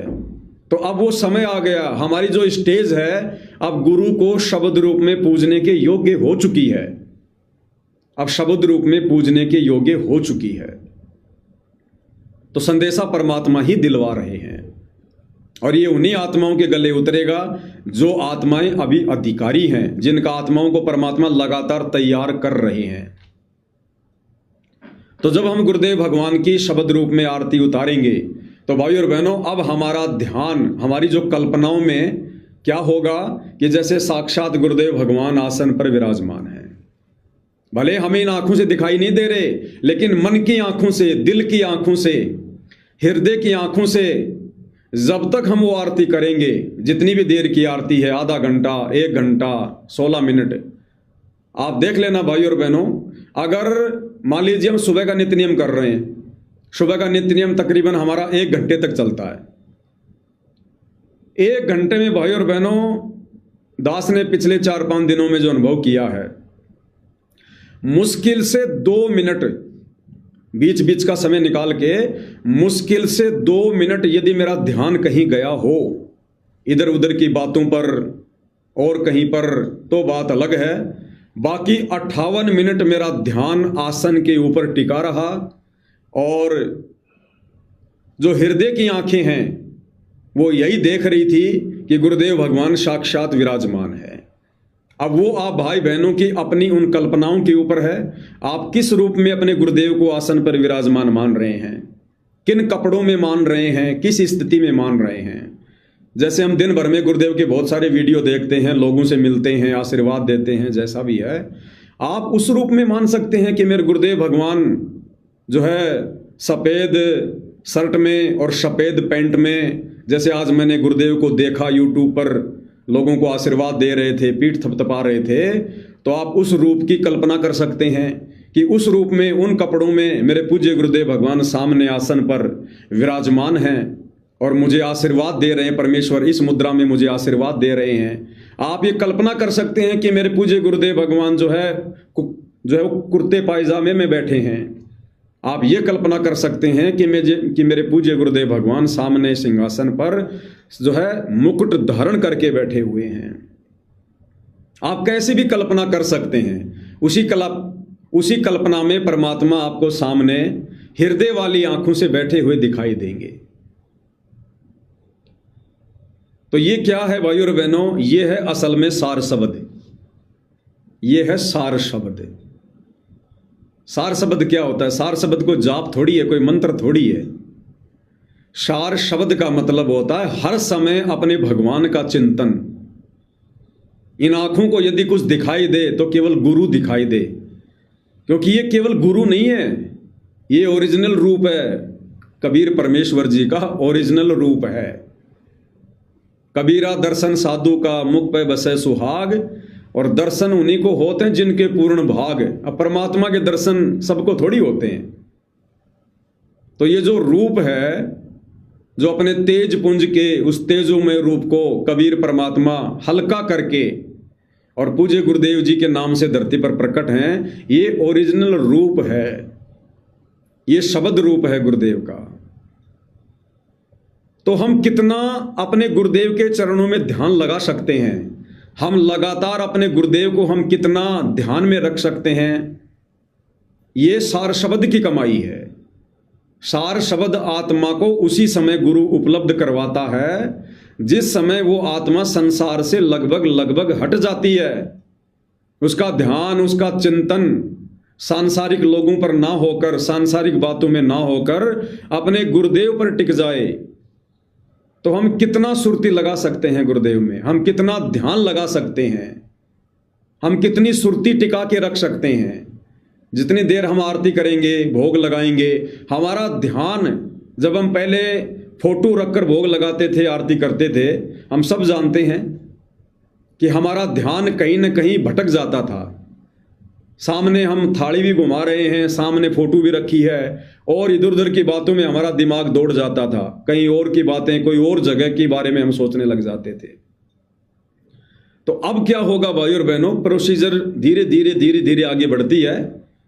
पहले परमात्मा ने हम जिस प्रकार से ऑडियो वीडियो में आरती किया करते थे, मालिक ने वो प्रोसीजर हमारी छुड़वाई, क्योंकि उसमें तो हमारा 5% ध्यान भी नहीं लगता था। फिर परमात्मा ने दया करी कि भाई भक्ति बोध हाथ में लेके पाठ करो और अपने मालिक के दरबार में खड़े होकर या बैठकर जैसे भी है आरती करो। तो उसमें हमारा ध्यान लगने लगा, उसमें हमारा 50% ध्यान हमारा परमात्मा में लगने लगा, क्योंकि हम शब्द पढ़ रहे थे। वो शब्द किसके हैं? परमात्मा के। तो शब्दों पर हमारा ध्यान था, हमारी सुरती थी। तो भक्ति बोध पर हमारी सुरती लगी है, मतलब गुरुजी में लगी है। तो परमात्मा ने हमारा ध्यान लगवाया 50%। उसके बाद फिर परमात्मा ने आगे की प्रोसीजर शुरू करवाई कि भाई अब 5 दीपक वाली थाल के साथ में, और जो परमेश्वर को आरती उतारने की जो विधि है, पाती पंच पोहप कर पूजा, देव निरंजन और न दूजा, अब उस विधि से शुरू करो। तो उस विधि से हमारा ध्यान और अधिक लगने लगा, हम संसार की बातों को छोड़ने लगे। लेकिन ये भी कंप्लीट विधि नहीं है, कंप्लीट प्रोसीजर नहीं है। अब हमने उस फोटो को वहां से हटाना पड़ेगा और मूर्ति पूजा हमने त्यागनी पड़ेगी, क्योंकि साक्षात यदि भगवान सामने बैठा है, हम मान रहे हैं कि हमारे गुरुजी शब्द रूप में आसन पर विराजमान है। अगर गुरुजी आसन पर विराजमान नहीं है, मान लो हमारे पूज्य गुरुदेव आसन पर विराजमान नहीं है शब्द रूप में, तो फिर फोटो के आगे थाल घुमाने से क्या फायदा मिलेगा हमें? अगर सामने साक्षात आसन पर गुरुजी शब्द रूप में नहीं है, तो फिर तो हम मूर्ति की पूजा कर रहे हैं। हम गुरु की पूजा कहाँ कर रहे हैं? हम तो फिर मूर्ति की पूजा कर रहे हैं। ध्यान हमारा मूर्ति में है, सामने मूर्ति रखी है, फिर तो मूर्ति पूजा कर रहे हैं। और मूर्ति पूजा का तो परमात्मा जी ने खंडन किया है कि पत्थर पूजे हरि मिले। पत्थर को हो चाहे कागज का टुकड़ा को हो, बात एक ही है। जिस समय परमात्मा ने ये वाणी बोली 600 साल पहले, उस समय ये कागज वागज पे, ये प्रिंटिंग प्रेस वगैरह से मूर्ति वार्तियां नहीं बनाई जाती थी। लोग मिट्टी विट्टी की, लोहे की, चांदी की मूर्तियां बनाया करते थे, या कोई पत्थर की बनाया करते थे।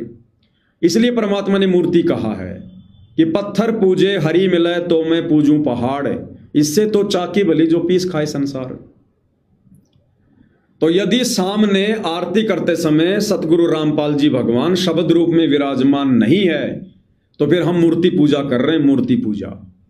और यदि साक्षात गुरुदेव भगवान विराजमान हैं, हमें विश्वास है, तो फिर मूर्ति के आगे फिर क्यों हम थाल घुमाएंगे, क्यों भोग लगाएंगे, क्यों हम लोग चरण धोएंगे।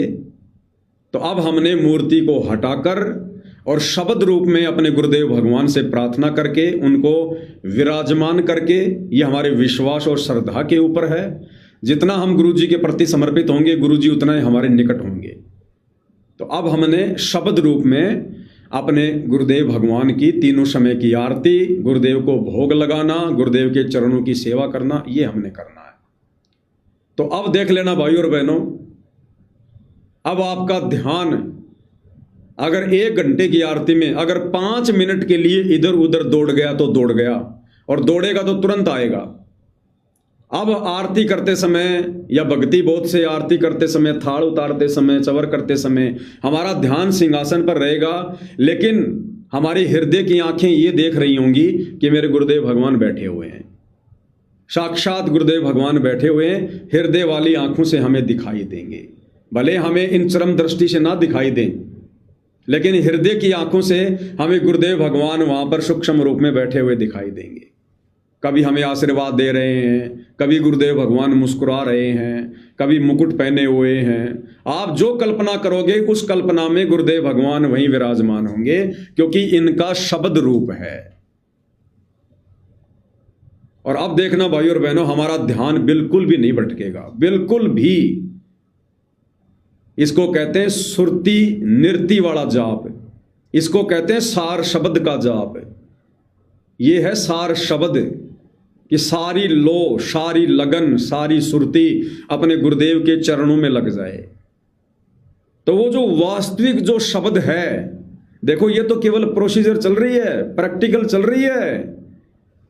और ये ध्यान परमात्मा क्यों लगवाना चाह रहे हैं, शब्द रूप में पूजा क्यों करवाना चाह रहे हैं, उस फोटो को क्यों हटवा रहे हैं? क्योंकि अब हम भाई बहन उस वास्तविक शब्द, सार शब्द को प्राप्त करने के योग्य बनते जा रहे हैं। और वो सार शब्द परमात्मा देगा, उसके लिए परमेश्वर पहले उसकी रिहर्सल करवाएगा, ताकि उस सार शब्द की प्राप्ति के बाद पहले की रिहर्सल के चलते इसका ध्यान तुरंत लगा रहे।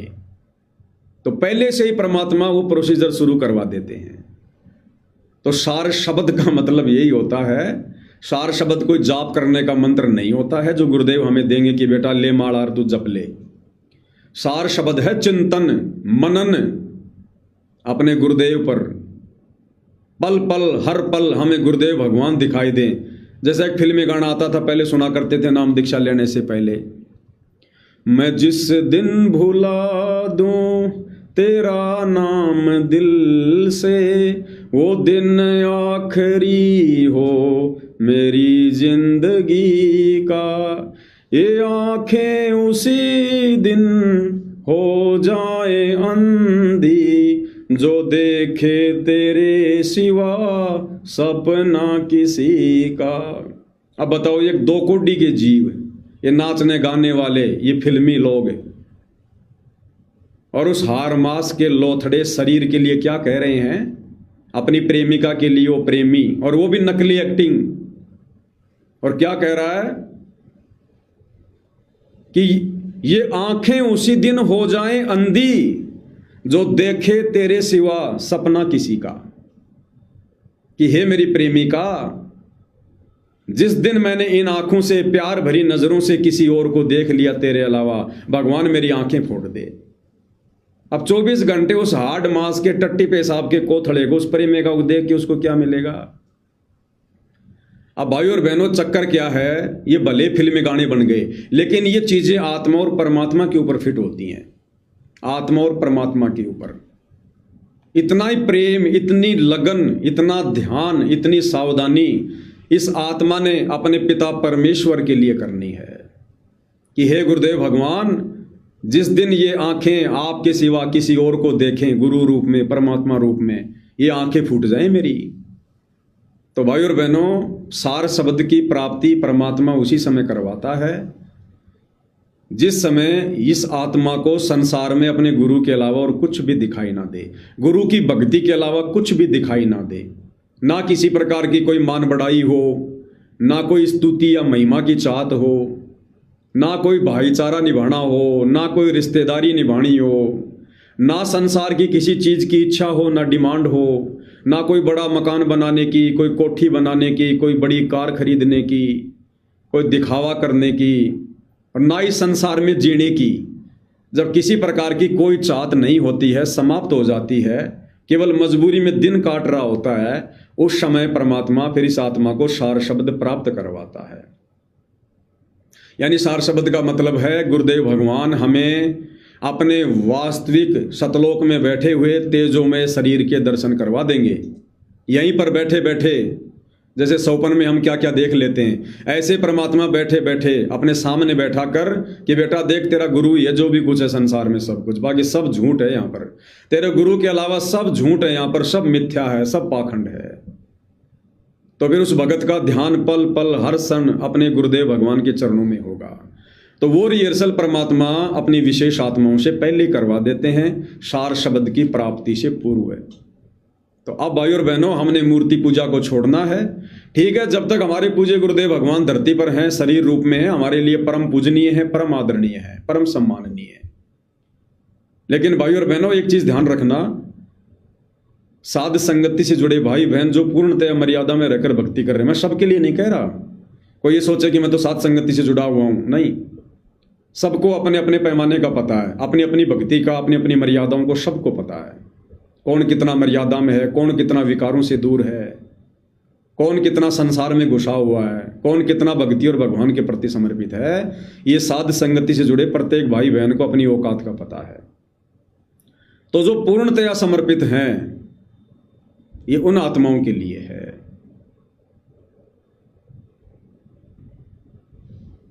तो दास क्या कहना चाह रहा था?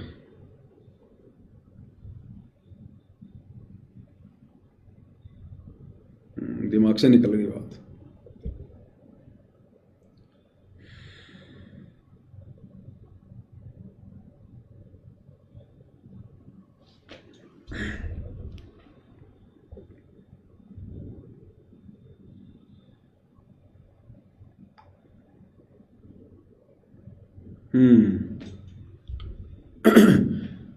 तो दास मालिक के आशीर्वाद से यह कहना चाह रहा था, यदि आप पूर्णतया अपने गुरुदेव भगवान के प्रति समर्पित हैं और यदि आपका लक्ष्य केवल सतलोक की प्राप्ति है, बाकी सब आपको फीका फीका सा लग रहा है,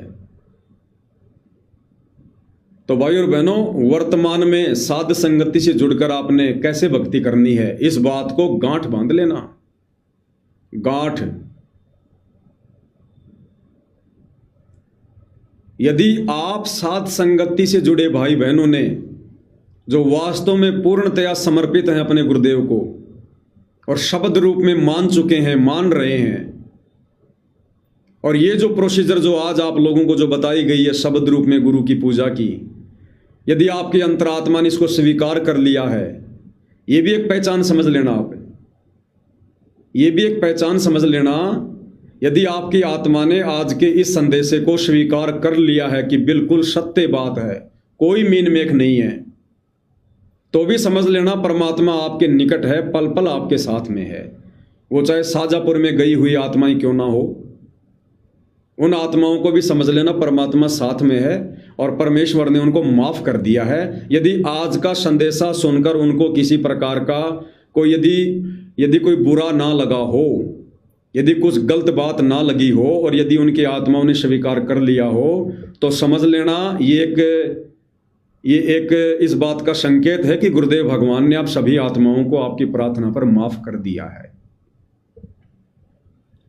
तो इस प्रकार से अपने गुरु को शब्द रूप में पूर्ण परमात्मा मानकर और जो इस भक्ति मार्ग पर साध संगति से जुड़कर आगे बढ़ रहे हैं, अब उन आत्माओं के लिए आगे क्या है? यदि उन आत्माओं ने अपने गुरुजी को अगर कहीं और मान लिया अपने अलावा कि मेरे गुरुजी किसी आश्रम में बैठे हुए हैं, मेरे गुरुजी कहीं और बैठे हुए हैं, और शब्द रूप में अपने घर पर पूजा कर रहे हैं और फिर भी कह रहे हैं कि गुरुजी वहां बैठे हुए हैं, और यदि उन आत्माओं को जरा भी चाहत होगी कि गुरुजी कभी तो मिलेंगे, गुरुजी कभी तो दर्शन देंगे, गुरुजी कभी तो हमें आश्रम में बुलाएंगे, या गुरुजी कभी तो आश्रम से हमारे घर आएंगे, या गुरुजी कभी तो साध संगति में आएंगे। अगर शब्द रूप में गुरु की पूजा शुरू करने के बाद यदि किसी भी साध संगति से जुड़ी आत्मा के मन में इस प्रकार का विचार आ गया कि मेरे गुरुजी आश्रम में हैं, या मेरे गुरुजी कभी आएंगे, या मैं कभी अपने गुरुजी के पास जाऊंगा, तो भी समझ लेना आपकी भक्ति नहीं चल रही है। आपको उस शब्द रूप वाली पूजा का कोई लाभ नहीं मिलेगा किसी भी प्रकार का। ये सारी सृष्टि का मालिक है भाई और बहनों, और ये कोई बच्चों का खेल नहीं चल रहा, कोई छोटा मोटा कोई गिल्ली डंडे वाला खेल नहीं चल रहा। ये दुनिया बेखबर है, दुनिया मदहोश है काल की भांग के नशे में। भगत समाज भी काल के भांग के नशे में छोड़ दो। तुमने क्या करना है उस पर ध्यान दो। ये सौपन में भी मत सोच लेना कि गुरुजी किसी आश्रम में बैठे हैं, और इस बात की उम्मीद, इस बात की आशा यदि आपने सत्सेवक होकर और शब्द रूप में गुरुजी की पूजा शुरू करके यदि आपने सौपन में भी ये बात कभी सोच ली कि कभी तो गुरुजी आश्रम में बुलाएंगे, कभी तो गुरुजी साथ संगति में आएंगे, कभी तो गुरुजी की साक्षात आरती उतारने का मौका मिलेगा, कभी तो साक्षात गुरुजी को भोग लगाने का मौका मिलेगा साक्षात, कभी तो गुरुदेव के साक्षात चरण कमल धोकर पीने का मौका मिलेगा, समझ लेना आप फैल है, फैल है। अगर शब्द रूप में गुरुजी की पूजा शुरू कर दी तो, क्योंकि शब्द से बढ़कर गुरुजी का दूसरा कोई रूप नहीं है। आप भूल जाओ कि आपके गुरुजी धरती पर हैं। आज कितने दिन हो गए पूज्य गुरुदेव भगवान को जेल से बाहर आए हुए? 1 महीने से ऊपर हो गए।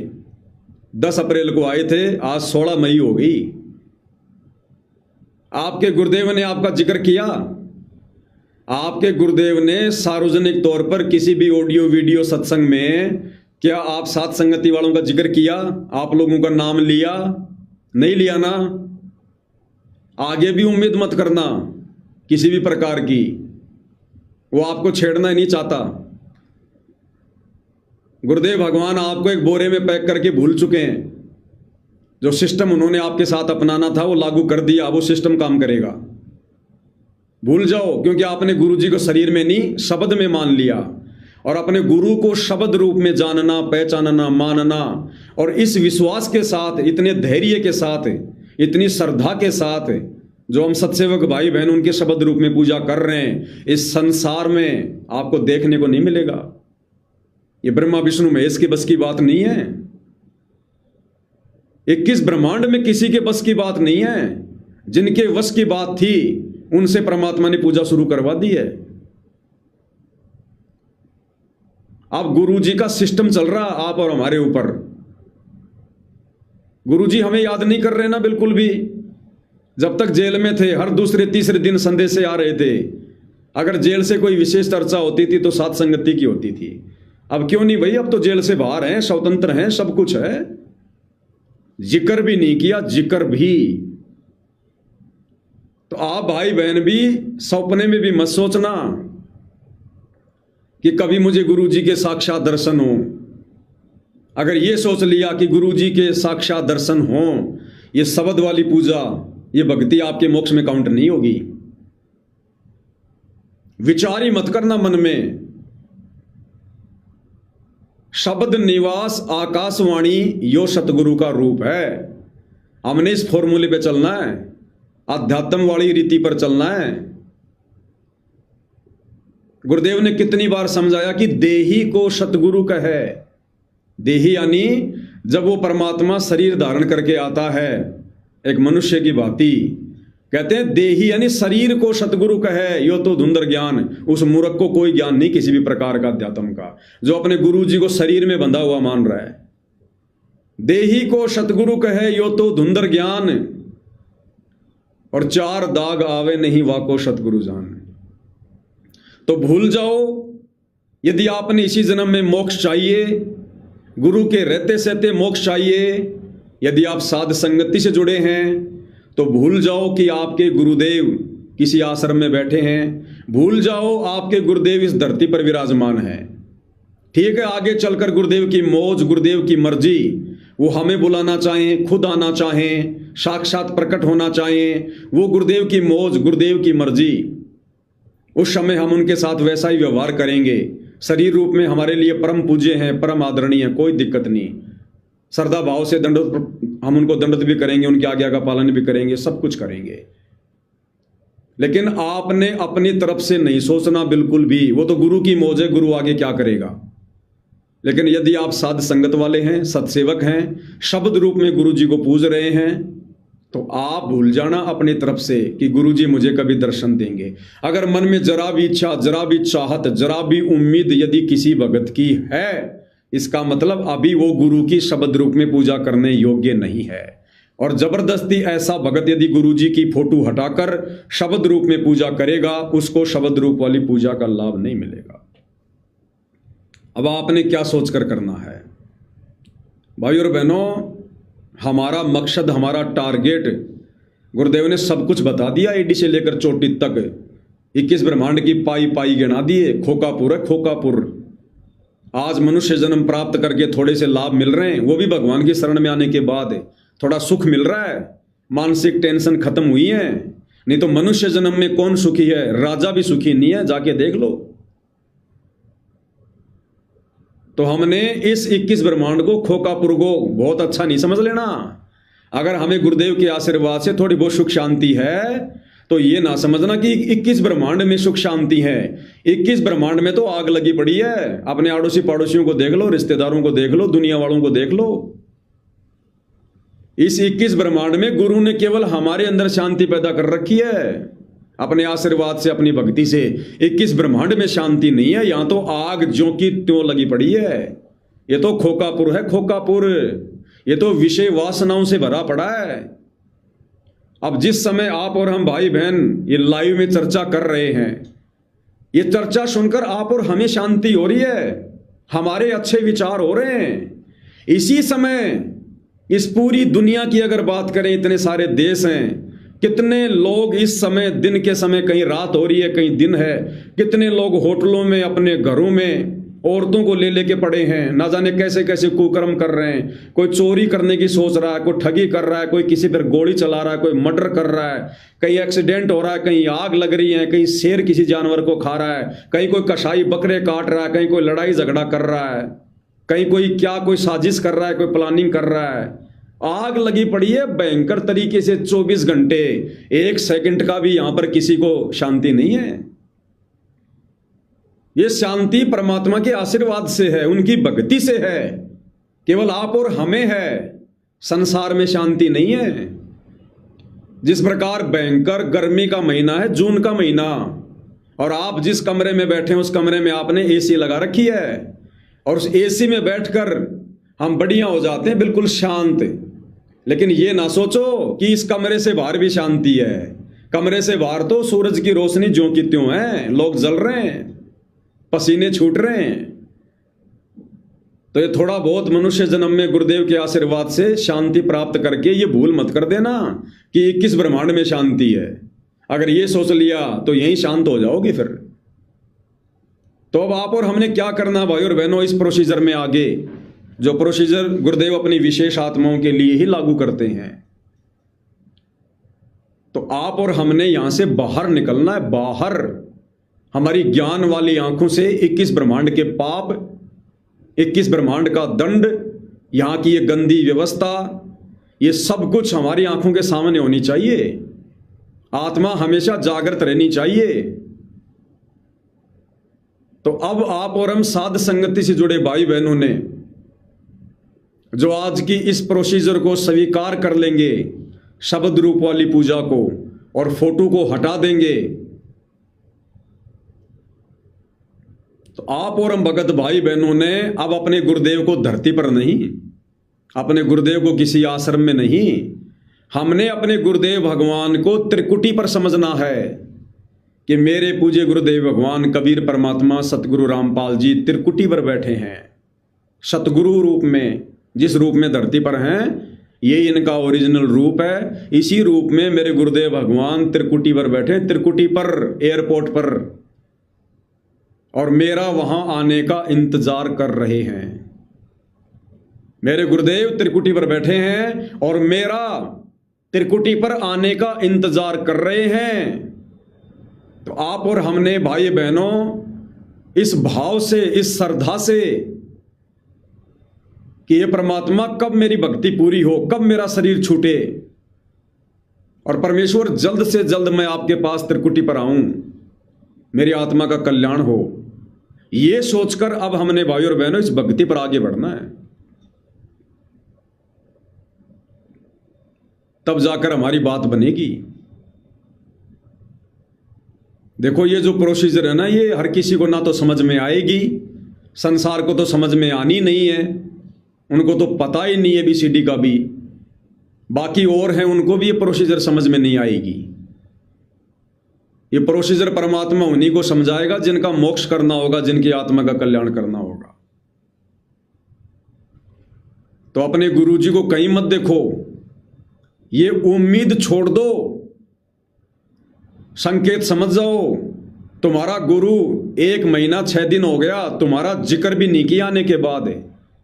संगत को आशीर्वाद मिल रहा है, दर्शन मिल रहा है, जगत को आशीर्वाद मिल रहा है, दर्शन हो रहे हैं, चरण सेवा मिल रही है जगत वालों को, हर प्रकार का नशा करने वाले को, हर प्रकार के विकारी लोगों को, जो भक्ति के निकट भी नहीं है, जो नाम लेना भी नहीं चाहते, उनको चरण सेवा मिल रही है, उनको पीठ पर आशीर्वाद मिल रहा है, दर्शन हो रहे हैं। और आप भाई बहनों का जो धरती पर एकमात्र सत भक्ति कर रहे हैं, गुरु को परमेश्वर मान रहे हैं, उनका गुरु जिक्र भी नहीं कर रहा। तो गुरु का संकेत समझ जाना कि बच्चों मैं यहां संसार के लिए संसार में हूं, मैं संसार के लिए संसार में हूं। आप सतलोक की अधिकारी आत्माओं के लिए संसार में नहीं हो, तुम्हारे लिए तुम्हारे घर में हूं, तुम्हारे घट में हूं। घट ही में गंगा, घट ही में जमुना और घट ही में है जगदीश सतगुरु तारेंगे। मोकू कहां ढूंढे रे बंदे, मैं तो तेरे पास में, ना मंदिर में, ना मस्जिद में, ना काशी कैलाश में, ना मैं जप में, ना मैं तप में, ना मैं व्रत उपवास में, नहीं प्राण में, नहीं पिंड में। और लास्ट में क्या कहते हैं परमात्मा, खोजी होए तुरंत मिल जाऊं, एक पल ही की तलाश में। अब ये खोजना कैसे? सुरती से खोजना है, ध्यान से खोजना है, विश्वास से खोजना है। खोजी होए तुरंत मिल जाऊं, एक पल ही की तलाश में। और कहे कबीर, आगे कुछ वाणी है ऐसी, ध्यान नहीं आ रही दास को। तो कहने का मतलब भाई और बहनों, इस परमात्मा को कहीं मत देखो, अपने सिवा कहीं मत देखो, अपने घर के सिवा कहीं मत देखो, अपने घट के सिवा कहीं मत देखो। तो आज से हमने अपने पूज्य गुरुदेव भगवान की, दास तो वैसे शुरू कर चुका है पहले से, तभी आपको दास बता रहा है कि कहीं कोई गलती ना हो जाए। तो पहले परमात्मा ने दास से 4-5 दिन तक रिहर्सल करवाई और बिल्कुल ओके संदेशा है, क्योंकि मैं नहीं चाहता कि छोटी सी गलती हजारों सत्सेवक भाई बहनों को काल के मुंह में ले जाए। तो दास तो देखा देखी में चलेगा नहीं, भेड़ चाल में चलेगा नहीं। गुरु की प्रेरणा होने के बाद भी मैंने 5 दिन का समय लिया। तो किसी भगत के कुछ भी कहने पर हम तुरंत कैसे स्वीकार कर लेंगे कोई भी बात है? तो आप भाई बहन भी विचार करना, अच्छे से सोचना, समझना, उसके बाद आप जी इस प्रोसीजर को लागू करना। अगर मात्र मुझ पवन दास के कहने से देखा देखी में फोटो हटा दी तो फिर ये वो वाली बात हो जाएगी, गुरु को तजे भजे जो आना, ता पशुओं को फोकट ज्ञाना। क्योंकि मात्र मुझ पवन दास की बातों पर यकीन करके और ज्ञान आधार से विचार ना करके जो आत्मा इस भक्ति मार्ग की प्रोसीजर को अपनाएगा, वो लंबा नहीं चलेगा इस भक्ति पर, वो नीचे गिर जाएगा। आने वाले समय में बहुत सारे मन में दोष आ जाएंगे, वो अपना काम बिगाड़ लेगा। तो जब आपकी अंतर आत्मा अपने गुरुदेव से 100 बार दंडवत करना, मालिक से प्रार्थना करना, और जब आपकी अंतर आत्मा आपको स्वीकृति दे दे, आपके गुरुजी की तरफ से संकेत हो जाए, उसके बाद आप जी इस प्रोसीजर को लागू करना। अन्यथा देख लेना, कोई बड़ी बात नहीं है, 10, 15, 20 दिन कोई दिक्कत नहीं है, करते रहो जैसे कर रहे हो वैसे। जिस दिन आपकी आत्मा स्वीकार कर ले उस दिन इस प्रोसीजर को लागू करो, उस दिन। तो भाई और बहनों, इस प्रकार से आप और हमारी बातें बनेंगी। देखो बहुत सारी बातें हैं, ये ज्ञानगंगा पुस्तक भी है, ज्ञानगंगा पुस्तक के ऊपर वीडियो बनाने की श्रृंखला भी जारी है और इसमें कुछ वीडियो बन भी चुके हैं नियम और मर्यादाओं को लेकर। और जब नियम और मर्यादाओं को लेकर कल रात को वीडियो चला था, परसों, तो नियम नंबर 17 नंबर नियम, ज्ञानगंगा पुस्तक पेज नंबर 18, नियम नंबर 17, क्या लिखा है? गुरु जी के समान किसी को महत्व नहीं देना है।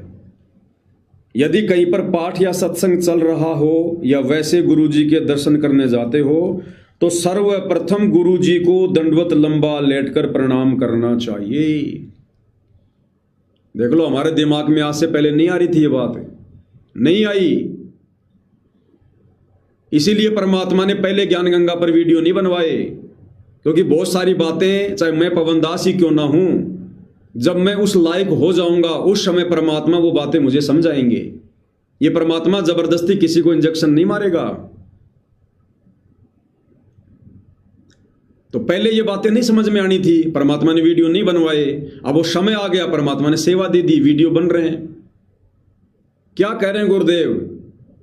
यदि आप किसी आश्रम में जाते हो जहां आपके गुरुदेव साक्षात बैठे हुए हैं, जब आप उस आश्रम में जाओ तो चाहे कितनी फोटो क्यों ना लगी हो आपके गुरुजी की, जब तक आप साक्षात अपने गुरुजी को दंडवत नहीं करोगे, उससे पहले यदि आपने किसी फोटो को दंडवत कर लिया, आपका दंडवत स्वीकार नहीं होगा, मूर्ति पूजा होगी। ये नियम नंबर 17 कह रहा है। अब बताओ भाई और बहनों, जब से दास 2013 से नाम दीक्षा ली दास ने, 2014 में बरवाला कांड हो गया, लगभग 1-1.25 साल दास आश्रम में गया। हमने तो हर बार ये गलती करी। गुरुजी के दर्शन तो बाद में होते थे, हम तो जाते सबसे पहले जो फोटोएं लगी होती थी हम तो उनको दंडवत किया करते थे। तो कैसे हमें दंडवत का पूर्ण लाभ मिलता? गुरुजी का वचन तो हम यहीं पर तोड़ रहे हैं, साक्षात लिख रहे हैं गुरुदेव भगवान। यदि कहीं पर पाठ या सत्संग चल रहा हो या वैसे गुरुजी के दर्शन करने जाते हो तो सर्वप्रथम गुरुजी को दंडवत प्रणाम करना चाहिए, सबसे पहले अपने गुरुजी को, ना कि गुरुजी की फोटो को। आप आगे क्या लिख रहे हैं गुरुदेव कि गुरुजी को साक्षात दंडवत करने के बाद फिर हमने बाकी फोटोओं को प्रणाम करना है। गुरुजी की फोटो को दंडवत भी नहीं करना, ये इसी ज्ञानगंगा पुस्तक में लिखा हुआ है। साक्षात दंडवत प्रणाम केवल अपने गुरुजी को करना है, ना कि गुरुजी की फोटो को। और जब आश्रम में या जहां भी गुरुजी बैठे हैं और जब आप साक्षात अपने गुरुजी को दंडवत प्रणाम हो जाएं, आप कर लो, उसके बाद जो फोटो हैं, जिन फोटोओं का यहां पर जिक्र है, कबीर जी की फोटो, गरीबदास जी की फोटो, दादा गुरुजी की फोटो या अपने गुरुजी की फोटो, उनको केवल प्रणाम करना है। प्रणाम का मतलब होता है झुककर नमस्कार करना, हाथ जोड़ना है। इस पूरे विश्व की संगत को आज तक ये बात समझ में नहीं आई। अब जब ज्ञानगंगा पुस्तक के ऊपर वीडियो बन रहे हैं तो परमात्मा ने समझा दी, क्योंकि परमात्मा वीडियो बनवा रहे हैं, जीव की औकात नहीं है। और अब इस नियम पर वीडियो बन चुका है तो फिर परमात्मा हमसे वो बात लागू भी करवाएंगे।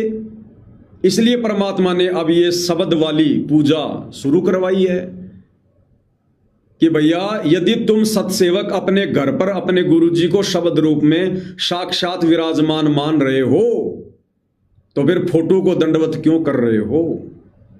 नियम नंबर 17 के अनुसार, ज्ञानगंगा पुस्तक नियम नंबर 17 के अनुसार, भाई जहां हमारे गुरुजी शरीर रूप में बैठे हैं, जैसे वर्तमान में हमारे गुरुदेव सतलोक आश्रम धनाना में बैठे हैं, तो ज्ञानगंगा पुस्तक में लिखे नियम नंबर 17 के अनुसार जब तक हमें साक्षात अपने गुरुजी के दर्शन ना हो जाएं, हम उस आश्रम में दंडवत नहीं कर सकते, भले गुरुजी की फोटो लगी हो।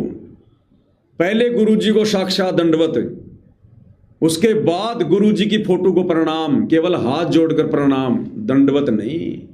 अगर उस फोटो को दंडवत किया तो फिर क्या होगा? वो मूर्ति पूजा होगी, मूर्ति पूजा। क्या कह रहे हैं? यदि कहीं पर पाठ या सत्संग चल रहा हो या वैसे गुरुजी के दर्शन करने जाते हो तो सर्वप्रथम गुरुजी को दंडवत लंबा लेटकर प्रणाम करना चाहिए। बाद में सदग्रंथ साहिब व तस्वीरों को, जैसे साहिब कबीर जी की मूर्ति, गरीबदास जी व स्वामी रामदेवानंद जी व गुरु जी की मूर्ति को प्रणाम करें। लास्ट में कह रहे हैं व गुरु जी की मूर्ति को प्रणाम करें, दंडवत के लिए नहीं लिखा इन फोटों को। दंडवत तो साक्षात अपने गुरु को।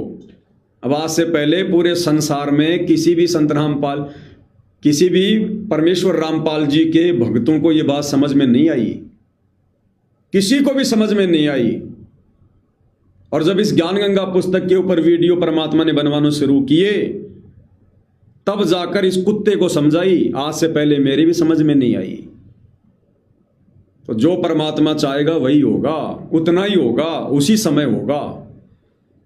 तो भाई जब साक्षात किसी आश्रम में गुरुजी हैं और वहां भी हमने गुरुजी की फोटो को दंडवत नहीं करना इस नियम के अनुसार जो ज्ञान गंगा में लिखा है, तो यदि हम सत्सेवक भाई बहनों ने अपने गुरुजी को घर पर शब्द रूप में विराजमान मान लिया तो फिर अपने घर पर हम फोटो के आगे दंडवत क्यों करेंगे? फोटो के आगे भोग क्यों लगाएंगे? फोटो सामने रख के आरती क्यों उतारेंगे? फिर तो मूर्ति पूजा हो गई साफ साफ। तो हमने अपने घर पर गुरुदेव की एक आधी फोटो रखनी है। एक रख लो, दो रख लो, फोटोओं का ढेर मत लगाओ। दरबार में एक फोटो रख लो, दरबार का मतलब है उस कमरे में कहीं भी एक फोटो साइड में रख लो, केवल दर्शन के लिए। लेकिन उस फोटो के आगे दंडवत नहीं करना हमने आज के बाद।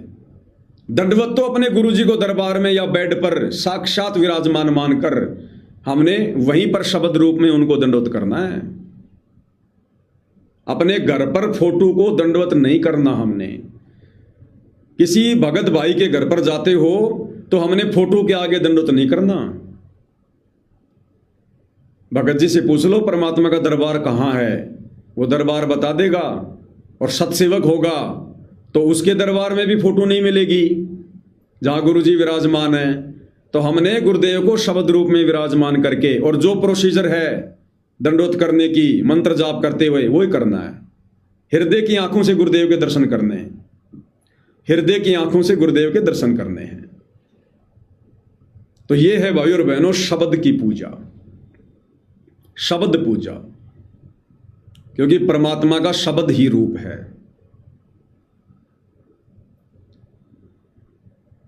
अब देखो समय समय पर जैसे भी परमात्मा दया करेंगे, जितनी गुरुदेव भगवान प्रेरणा करेंगे उतना संदेशा दास आप जियों को देता रहेगा। दूसरी बात, अब कोई भी भगत भाई मुझ पवन दास से ये उम्मीद बिल्कुल भी ना करे कि यदि हमारे से कोई गलती हो जाएगी तो पवन दास भाई लाइव आकर बता देगा, वीडियो बना देगा। भाई नहीं, दास ने तो गुरुदेव के आने के बाद जो लाइव वीडियो बनाया था उसमें सब कुछ क्लियर कर दिया कि भैया अब इस पवन दास की ड्यूटी खत्म है।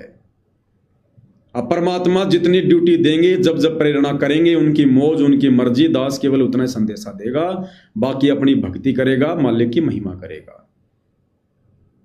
अब 24 घंटे अगर मेरे साथ रहने वाला भगत भी अगर गलती कर रहा है तो भी ये दास भैया उसकी गलती पर कुछ नहीं बोलेगा, कुछ नहीं बोलेगा, आंखों देखकर भी कुछ नहीं बोलेगा।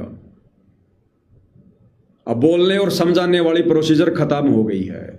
अब हम बालक नहीं हैं जो उंगली पकड़कर A for apple, B for ball समझाया जाएगा। दास कुछ नहीं बोलेगा भैया, चाहे कोई गलती करो गलती ना करो, गलती करोगे समय आने पर तुम्हें दंड मिल जाएगा, उसका परिणाम तुम्हारे सामने अपने आप आ जाएगा, ठोकर लगेगी तब सुधर जाओगे। अब वो प्रैक्टिकल, अब वो थ्योरी का समय खत्म हो गया है, अब भैया ये प्रैक्टिकल का समय है। अब अगर गलती करोगे तो ठोकर खाओगे, ठोकर खाओगे तो कुछ समझ जाओगे, नहीं समझोगे तो फिर से ठोकर खाओगे, जब तक नहीं संभलोगे ठोकरों पे ठोकर खाते रहोगे। अब पवन दास किसी का कोई ठेकेदार नहीं है।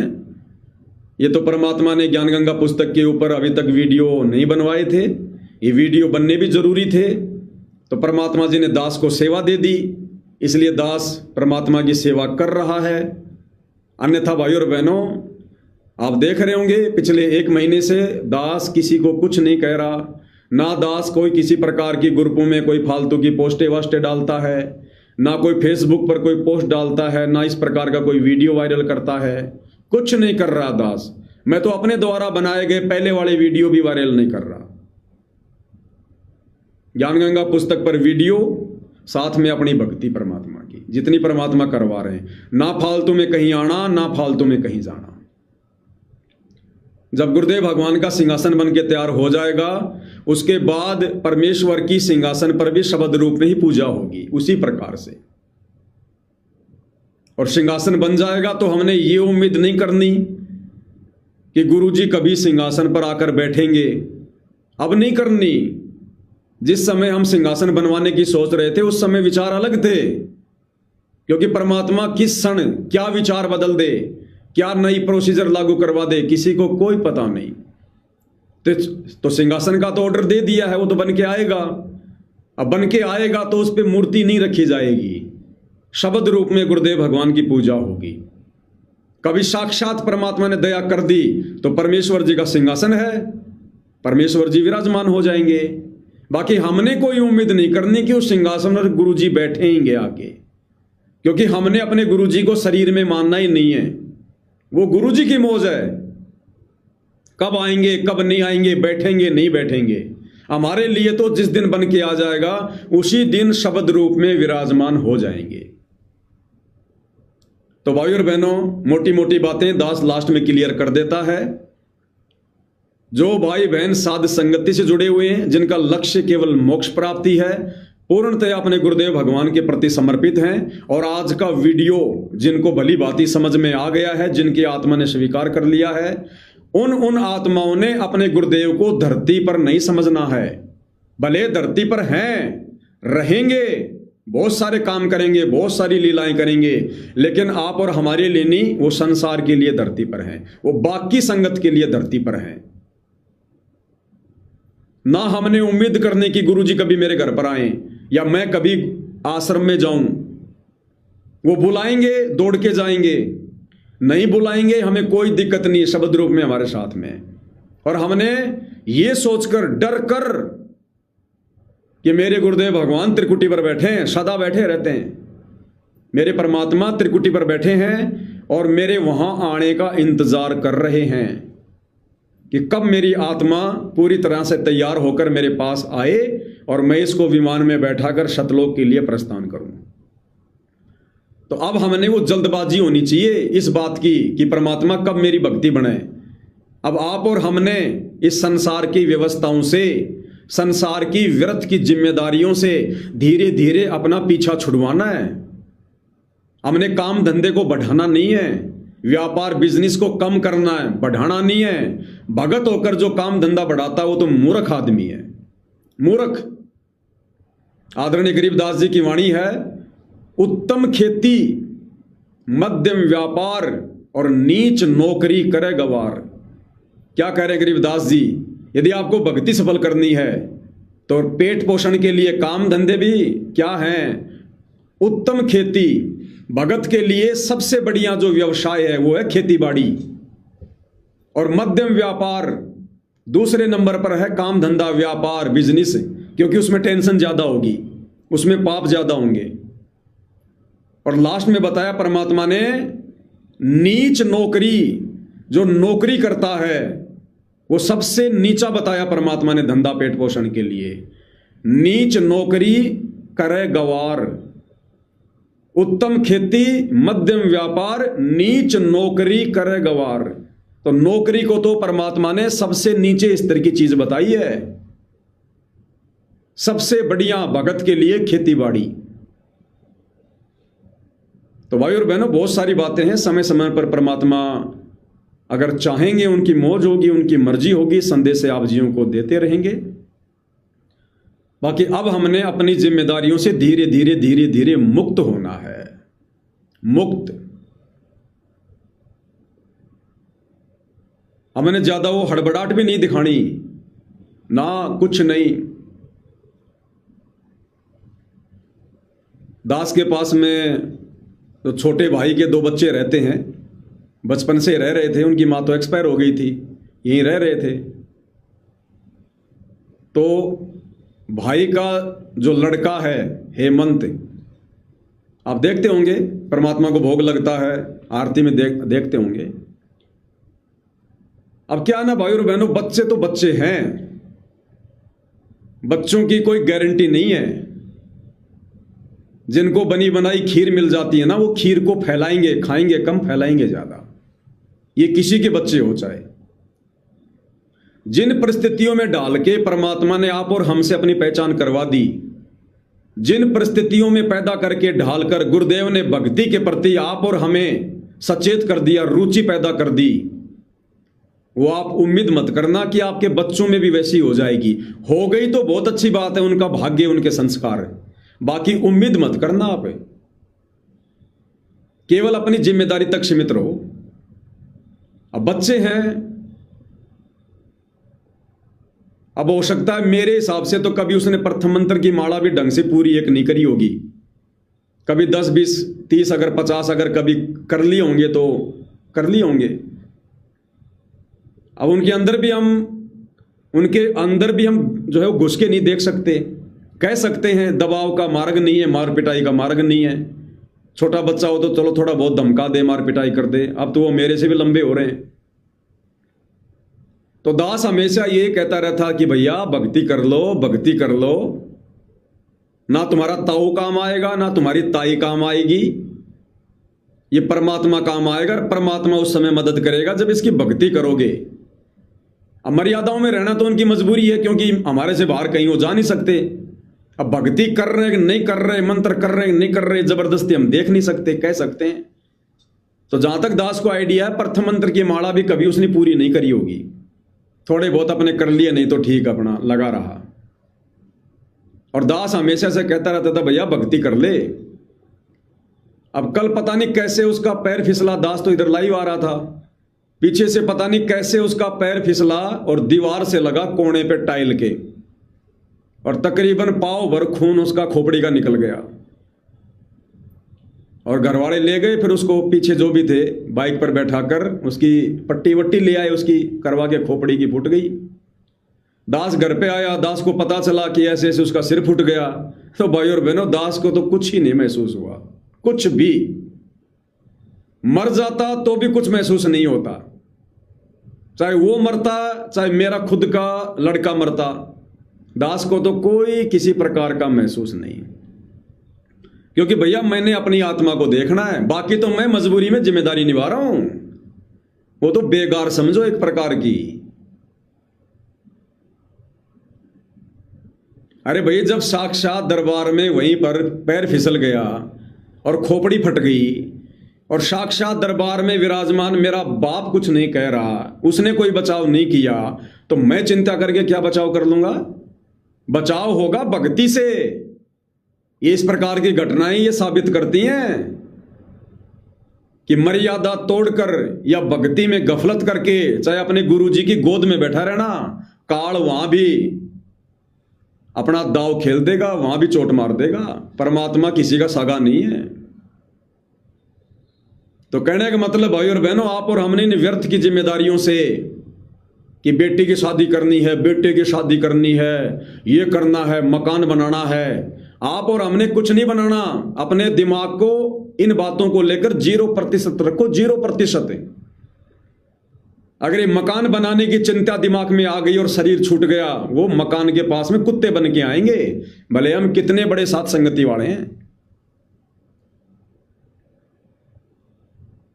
जो करेगा परमात्मा करेगा, उसने करना है, और वो ही करता है और वो ही करेगा, हम तो फालतू के ठेकेदार हैं।